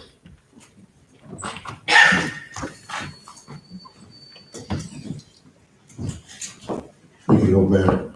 I'll join a long list of councillors to thank the government and to thank the Chief Exec for their work in producing this against an incredibly tight deadline, and yet to have not taken the easy route of just slapping together district councils and saying that's job done, actually looking at making it meaningful to the people we are going to serve. Coming into this building, it's one of Exeter's many inspiring, iconic buildings. On the outside of this building, it says that the RAM role is to reveal Devon and Exeter's rich history, art and global connections. That kind of stops you thinking. Exeter is the historic county capital. It has historic connections to its close neighbours. We have heard how the city is one of the fastest growing. Its economy performance is significant to the area. The benefits from this are far-reaching. What's good for Exeter is good for Devon. In the assumption by some, absorbing the city into too large an area will weaken it. Without focus on economy, environment and innovation, it will fail. It will fade to the detriment of Devon as a whole. And we need to avoid that at all costs. Moving on to some of the things that are said this evening, trying not to repeat. There's an awful lot of fantastic things that have been said, so I am trying to remove pieces of what I was going to say. As Councillor Atkinson has mentioned, our dated city boundaries are no longer fit for purpose. On my side of the city, Westcliff, Cranbrook, half of Munkerton are all marketed on their location next to Exeter, not Honiston. Our city boundary limits have been superseded. Our historic, commercial and sense of community reaches even further than that. Our role as a port authority for the River Exe, well beyond our city boundaries, is just one example of the reach and the shadow that the city casts around the surrounding land. We are the centre. We do bring in commerce. We do bring in innovation. We are the economic engine that drives the area. But it's not a city in isolation. We have a hinterland. We have communities that engage to us, look to us, and are part of our community. It's not just about Exeter. It's about the network of our neighbouring communities that make this place special. And this proposal speaks to that. It isn't just about Exeter, although obviously sustaining Exeter, sustaining its growth, sustaining its meaning will help to keep the county prosperous. It will help to support our local communities. But this proposal is about a meaningful sense of place. And I commend it for that. It's really important that when we look to the surrounding areas, we value them, and it has been mentioned we will work with them at the lowest community level. So we're talking about parish councils, we're talking about city councils. Those are the localities around us that make this area special, and they look to us and we will look to them. And I think this proposal will really deliver the sort of outcomes that this review is meant to achieve. Thank you. Thank you, Councillor Wood. I now call on Councillor Wright, who's sat right next to you. And then finally, Councillor Head. Thank you, Lord Mayor. It's going to be a tough road ahead. Once this goes in, there's going to be an awful lot of hard work that has to continue and in much more detail. So I'd like to pass on my thanks with everybody else to the Chief Exec and to the leader and all the officers that have done this work so far, but we know there's an awful lot more to come. It's really great that we're starting this journey tonight all on the bus together, and hopefully we can stay on the bus as we start to navigate the obvious potholes that we will try to have to drive around in that journey. And I think the fact that we are all together at the moment, it's really encouraging for all of us, and as Bingo said, for officers, and hopefully also for residents, not just of Exeter, but of the surrounding districts. to see that we are taking this seriously. We are definitely going to listen to residents. We take our role seriously as elected members, regardless of what party we've been elected by or if we are independent members, that we are all going to do our best to make sure that this once in a lifetime thing actually has a really positive result for us and the rest of Devon. I might agree that perhaps doing this at this time seems like not the best time, but then again, when is the best time? There's always going to be something happening locally, nationally, globally, and there's a lot going on globally. Maybe this is the absolute best time to do it. Glad that we're all in agreement. Yes, apart from that, we disagree on that bit, maybe. But other than that, we're obviously in agreement about the two-tier system, which we have tried really hard to make work for us in Exeter, but it just does not work at all. So regardless of whether this is the best time right now or not, I think we all agree we've got to change this two-tier system for the benefit of our residents who talk to us all the time about things that are out of our control. The politics comes into it because you've got two different politically led administrations. We can't pretend politics doesn't come into it. So just to have something where we and surrounding districts, everybody can actually have better control, be able to manage their finances and do things that are right for people on a very local level is exactly what we all need to remember and keep together with when we hit those potholes. So if it helps, there might be something that you can keep in your head as a mantra, which I'm hearing all the time at the moment, which is the Donna Summer and Barbra Streisand hit from, I think, 1979. Enough is enough, no more tears. Thank you, Councillor Wright. Finally, Councillor Head. Thank you, Lord Mayor. I would like to express my support for these recommendations, though with some trepidation due to the financial impact on Exeter. We have allocated £100,000 for the first year, but we must acknowledge that the costs could rise to £500,000 or more. Given the pressures on our budget, it would be unreasonable to expect council taxpayers to shoulder this burden, especially while we are making difficult financial decisions, such as the potential loss of Northbrook Swimming Pool, to achieve a legally balanced budget. Given these challenges, it is crucial that when we write to the Minister of State for Local Government, we formally request financial support for councils as we navigate this period of austerity and transformation. If the government is serious about devolution or LGR, then it must be serious about funding it properly. And so, can we commit to writing to the Minister requesting financial support for our officers, ensuring that they have the resources needed to carry out this transformation effectively and in a way that meets the expectations of residents and taxpayers? This is an opportunity to shape Exeter's future for the better. I know we will do it fairly, responsibly, and with the full consultation of those who will be most affected. And while the journey ahead will be challenging, let us not lose sight of the dedication and hard work of the officers and staff who will continue to deliver for our residents every step of the way. Thank you. Thank you, Councillor Haig, and thank you to the 21 members that have spoken during this debate. I will now hand over to the Chief Exec to answer some of the questions that you've raised.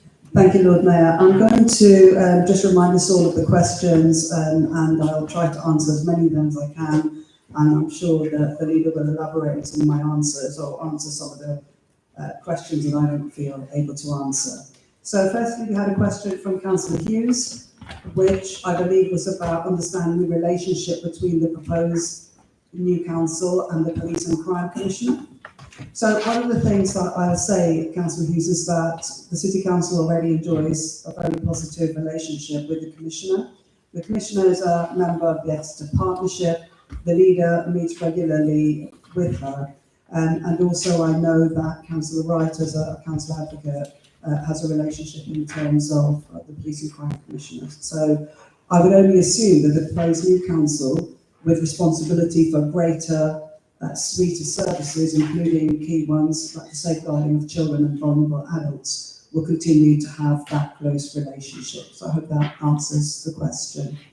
There was a question from Councillor Moore about will the government help with the costs of local government reorganisation? What we understand from speaking to civil servants is that the government may provide cost support the implementation of any decisions made about which unitaries will be created. But as far as we've been led to believe, there is no financial support for developing the case, which I think also goes to Councillor Haig's question. I'll start by describing for Councillor Fulham, but I feel sure the leader will want to say some more about their relationship with the other districts. So what I will say is from December, all of the Devon districts were meeting, if not weekly, certainly fortnightly, all working together to understand the criteria and start to understand where the various districts might be going in terms of the way forward. Indeed, there was a meeting that was facilitated by the Local Government Association, which included all 8 districts, leaders and chief executives, as well as the leaders and chief executives from Devon County Council and the unitaries of Torbay and Plymouth. So all in a room talking about the challenges going forward. So certainly very positive joint working then. There was then a meeting of the Devon Districts Forum, which typically meets formally about once every month or 2 months. And at that meeting, there was a vote that basically, and the leader will perhaps remember the wording better than I can, but said that the remaining 7 districts who felt they had more commonality in their approach were going to form a working group to take forward the proposals that they would be supporting, which eventually ended up being called the 154 model. And the narrative around that was that Exeter was doing its own thing, although I'm not entirely sure what that was meant to represent. So up until that point of that meeting, our intention had been certainly to continue working with the districts and to look to commission, where possible, joint work, recognising the pressure on the public purse. But when it became clear that that wasn't going to happen, we went ahead and commissioned our own support, and that's what we have in place at the moment. So as I said, Councillor Fulham, I'm sure the leader will perhaps say a bit more about that. Councillor Reid, you had a question about whether the leader would meet with representatives. What I've captured is donor economics, is that right? Yeah. The leader manages his own diary, so I feel sure he can just speak to that point. Councillor Bennett, you had a question about how we will ensure that the 100,000 currently identified doesn't just go to consultants. It will have to go to specialists in the areas that this council doesn't currently have expertise in. So around certainly children's services, adult social care, some of the complex financial modelling, and that's just some of them. What I will absolutely assure you of is that we have an open and transparent procurement process to identify the support we need and then go out to the market to procure that support. So that will absolutely happen. As I've already said, we had hoped to share some of those costs with the other districts, and going forward, again, we will try to, wherever we can, work with those other districts to share costs, and as has already been said, where possible, to share our consultation processes. There was a question from Councillor Banyard about will the leader commit to creating parishes and wards, and I'll leave that one for the leader to answer. Those are the questions, Lord Mayor, that I captured. Thank you. Thank you. I'll now hand over to the leader to answer any further questions and to sum up the debate. Thank you very much. Thank you, Chief Executive, about my diary. Yes, I don't manage it very well, I'm afraid. But yes, I'm always happy to meet and discuss ideas on it and take it forward. I'll go through some of the things as I've written them down. Councillor Darling, about the parking and about those issues, this is why we want to join that approach. I think this is so important. We're all out knocking the doors, and I know we duck and dive the issues of potholes, literally, and all the other things. We all know where the fault lies. And really, it's been too easy for us to play in the county. And the irony of this is, if we were to get it, we're going to have to give them the answers throw on that, but I think we will have a way of dealing with it. Thank you, Josie Parkhouse. I think you summed up a number of things very well, and very pleased to hear that. And wish you well, and I think the young people who sit in your class will do very well going forward. Councillor Banyard, about subsidiarity, that's very important, by the way, because it was the, I've referenced the 1905 parishes, actually. I'm getting like Michael Ritchie. The 1905 Michael, that's when you were thinking when you were.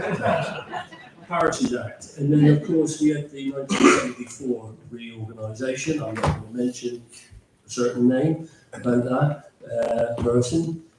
But what we need, that was prohibited with the urban areas that came in, the city councils, the urban councils at that time. I think there would be a need. What that looks like now, I'll tell you one thing it's not going to be called: a town council. We are a city, we're a famous city, and we'll always be a city. So nothing changes there. Just talking about boundaries, I didn't want to upset the Topsham people. I think you did mention Topsham was taken into the city in the areas. You mentioned Alphington and Pinnock, so I'm not excluding Topsham here. There may, I hear, an application may come in for the reinstatement of the Topsham Town Council. But organisations, they do run the swimming pool there, by the way. They do things. There's a lot of community work goes on. And turning to that point that many people have made about involvement in parishes and town councils if they come in or whatever they are, I think it's so important, because what we will be losing is a level of councillors doing the work. Because the reality of it is, all the LGA stuff and the Boundary Commission stuff say, I don't want to start worrying people in the room now, but ward sizes for unitary authority is about 4,600. In a two-tier area, such as they say district councils in a two-tier area, about 2,500 per councillor. And if you actually look at ours, that's where we are roughly at the moment. And obviously county divisions are a bit more. So that will all come. That will all come with a boundary commission at some later stage. And I did listen to some of the county debate, and it's all about frightening people to say this is far too much for you to take on. Leave it to us. No, we think we can do it just as well in going forward. So boundaries will be issued, interesting. We'll be looking at wards, we will be taking advice. There's a number of documents which are referenced in the report. I think, Councillor Hay, you've had the answer about the financing, the same with you, Councillor Moore, but the funny thing about that is, we won't be here in 4 or 5 years' time. And so I'm not saying we're going to have a fire sale, we're going to raise all the budgets, we're not going to do that, but I think we need to be here in 4 or 5 years' time. We need to be representing people in and around, and I think that's very, very important. Councillor Fulham, were you here last time? You were here last time, and you know exactly what goes on. And in relation to the model and about expenditure discussions, the Chief Executive explained some of them. She put a nice emphasis on it. It did become awkward in one particular meeting when they wanted us to exclude us from the meeting, from that discussion. We made it perfectly clear that this was a meeting of the Devon districts. We are members of the Devon districts. If you need to go off and have your own meeting, that's what you need to do. And they did. They even had one Monday. Now, in the way of collaboration, I'd like to think, and I'll say it for myself, since COVID in particular, when we were collaborating at Team Devon, and since taking the role, I've worked hard with the district leaders to have that collaborative approach. It's not been, when you think there's, when I say this, there's only one of me, I mean one of me politically, in the room, you've got to start working with people, you've got to reach out, and that's what I do. And that's part of what I would say my former skills as a union official. You have to reach out to the other side in order to get a deal. Although now I am sounding like Trump. And I don't want to do that. And of course, with all this land grab, I keep thinking about the Ukraine. No, seriously, it's a mess. But What we need to do is we need to carry on. No, I'm still talking to many of them. Yesterday, I was talking to Paul Arnott last night, and yesterday, leader of East Devon, about these things. I intend to carry on. I said we need to meet after this. We need to discuss it after this. I like the idea, Councillor Mitchell, about having other leaders in the room. Because at least then there'd be more than one of me on my side, if you understand what I mean. And I think that's a good idea, and I'm certainly going to put it to them. But what I'm now thinking, and listening to the debate, which has been very helpful, and I've been guilty of it, of getting the map out, and snatches them away from me, and tells me, and that's quite right. It's not for me at this stage, or for us at this stage, to tell other authorities on what they should look like. If we're objecting to them telling us, clearly, we're going to have to do the same. So what we're doing is we're trying to do this top down. So it came across here, and I'm going to talk, and I know this may worry you now, Chief Executive, I've had a thought. But what I'm thinking is perhaps we've done a very good meeting in the Guild Hall with the partnership, post-it notes in our groups, discussion. I love it really. And I'm just beginning to think that's exactly an approach that we may suggest to all the other leaders and interested people to say, look, stop, put all your mind out and get somebody to, because you get these facilitators, to actually put the questions about what we want. Let's actually think about what, before we design, designing a human being. It wouldn't look like us. We've all evolved, if you know what I mean. So that may be a way forward, just sitting in the room, to say, hang on a minute, let's get our fears, our concerns. You're worried about Exeter going off. They see us going off as if we're going to be an island somewhere. The only thing I would like to go off is and join the European community, but I don't think we can do that. So I think we've got to allay those fears of other leaders and other people. And I was listening to the County Council debate this afternoon, and I'm going to thank Councillor Ades, Whitten, and indeed Atkinson, who spoke on behalf of Exeter, and it was very important that they did, and it was so clear there's still a lack of understanding, in my view, of what this reorganisation is meant to do and who should be at the heart of it. So I would like to see that, and I'd be happy to extend that to other group leaders within it. Somebody mentioned about getting all the parish councils. You know there's about 700. You do know that, don't you? And if everybody wants to speak, right, I want to make sure you're there. Okay? So just think about that for a moment. However, they do have representatives of their organisations, and they do come to some of the meetings, and they've been basically excluded from some of the chats as well. So I see it very important. We work with the town and parishes because they are when I say not the lowest form of democracy, but the lowest level of democracy there is. I think we would want to talk to them. We've had some very good survey. We're learning the surveys. We're getting better, hopefully, at it.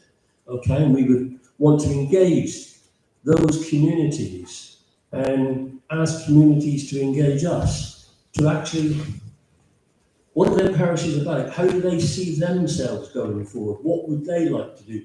What do they think they could do better if they had those powers? Now, I'm not saying it's a list for them to go out and do everything, but that's how it is. They are localised people who've got the feeling of somebody, and I think that is so important. So definitely, the parishes will become so important on how we deliver services if we were to become a unitary authority. So it would be a partnership, definitely a partnership. So the unitary would do a lot of strategic stuff, in my view, in that area, because you won't be able to do all the bins, all the toilets, everything else, all the grass cutting. It's got to be devolved, and it does work well in some parishes. But then there are some parishes, as a union organiser, I knew there was union branches less functioning than other union branches. So you then got to grow. You've got to grow that commitment within those parishes, because not everybody, not all of them performs to the same level as someone else. And so it's making sure you've got good people in there, working with their unitary authority councillor and having it. And I would, and not that I write in a manifesto now, I would have within a portfolio or a specific portfolio holder for the parishes in towns, to be quite honest, as the link. So I think that would be, not that who knows who's going to be running what, but I'm saying that would be so important, a demonstration to those people that we would do it. So I am going to continue to reach out. We have been, Adrian, I can assure you. The relationship is all right. They're not booing and hissing us every time we walk in the room, but they've had a set view. And to be brutally honest, I've had a set view. So, you know, but we've not been bickering because you've got to be in the room to bicker. And you know, I haven't had the chance to bicker. I mean, I'm in the glorious position of just being one. The vision coming forward is important that we've got to do. And it's not Phil Bialik or the Labour group's vision. I genuinely want it to be our vision, right? We need to have that sort of workshop working together. We need to see, what is it we want to see? How do we think we're going to be? Because we all love this city and we all love the hinterland around us as well. You know, I don't confine myself to Exeter all the time. I actually go out into the countryside quite a lot. So it's part of all of our lives and we need to do it. The biodiversity is very important, and obviously the climate change is important. Now, others may be trying to do away with 2050 or moving it or whatever, and we've still got an aspiration. We've got to keep our foot on that pedal, Lord Mayor. We really must, and we will do. And we will do everything we can, but we've got to answer the specific questions that we need to do.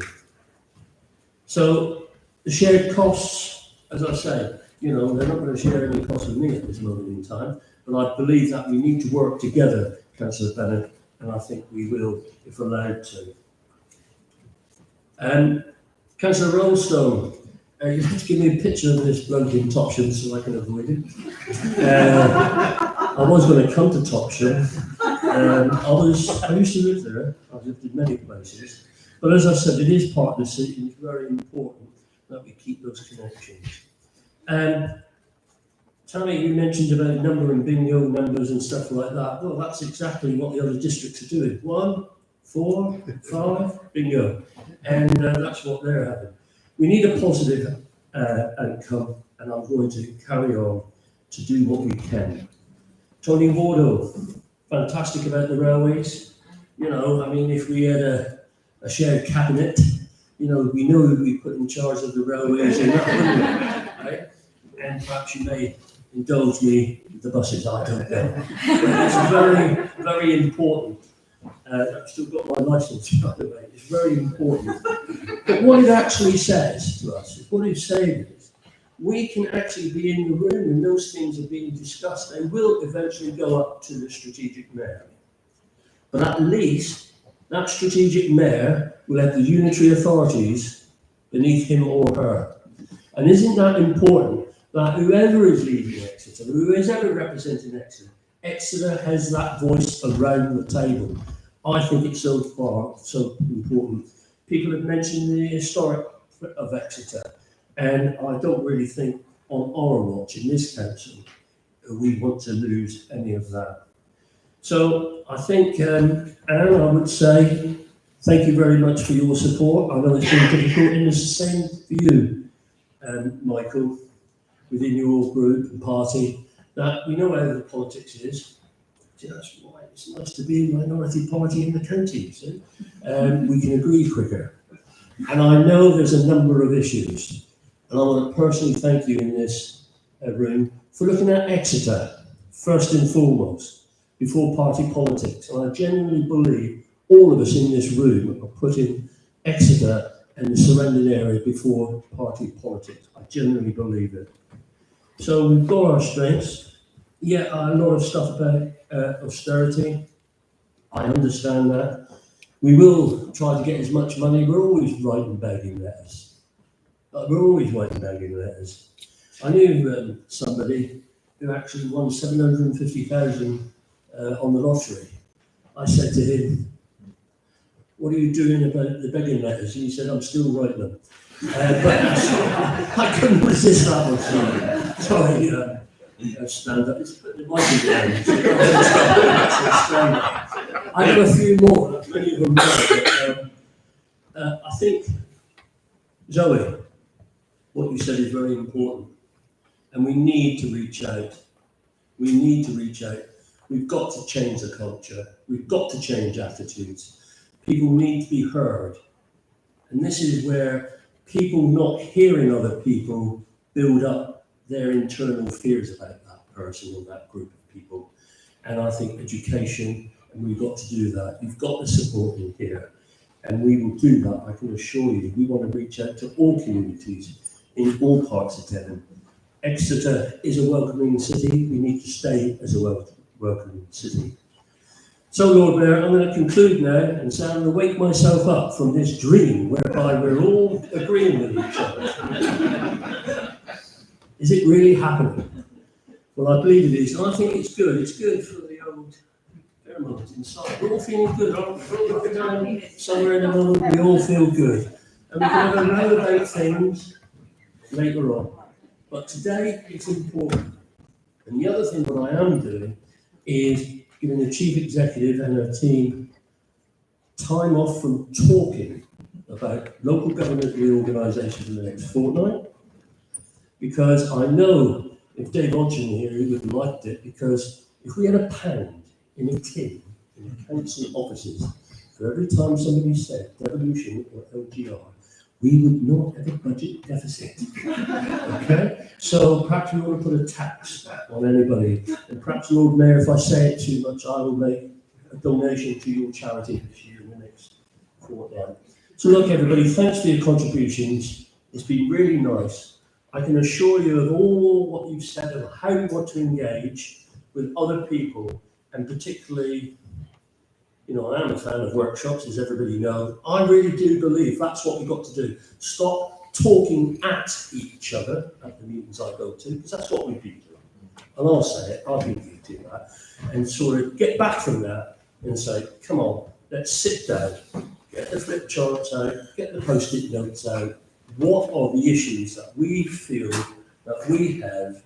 What are our fears? What do we want to see? And I've got a funny feeling something good may come out of that. So thank you very much, everybody. I do hope it's going to go unanimous. I'm going to, as I sit down, Lord Mayor, I'm going to move, and this isn't, I think it's so important for the history records, because we haven't had a major change for over 50 years in local government. I really would like to see a named vote, and I really hope, Lord Mayor, that I can get a few people who will agree to a named vote from all sides. It's important. Thank you, Lord Mayor.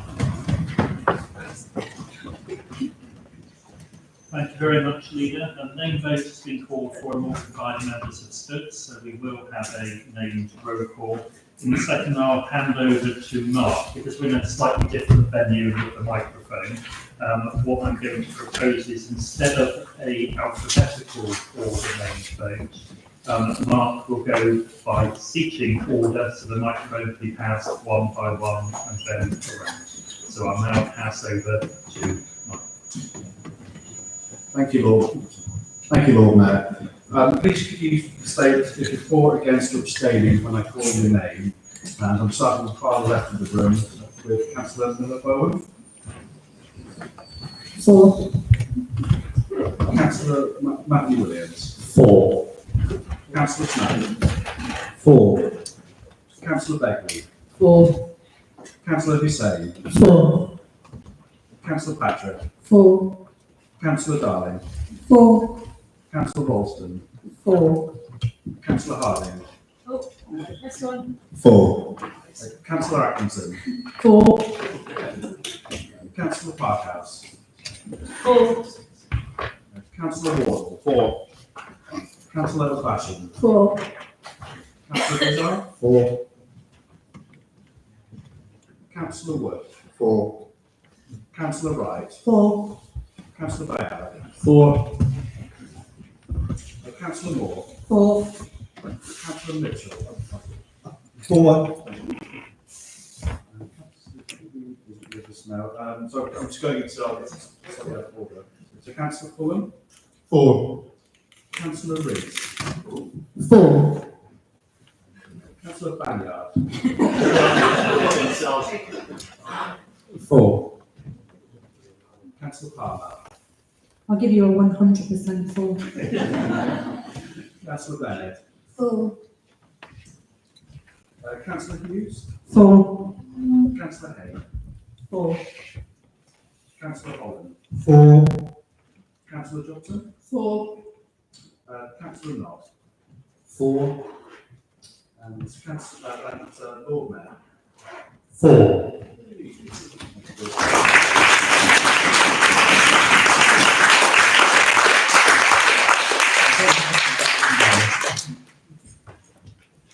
Thank you very much, everyone. That brings us to the end of the meeting. I believe there is team coffee outside. If you want to mingle for a little while.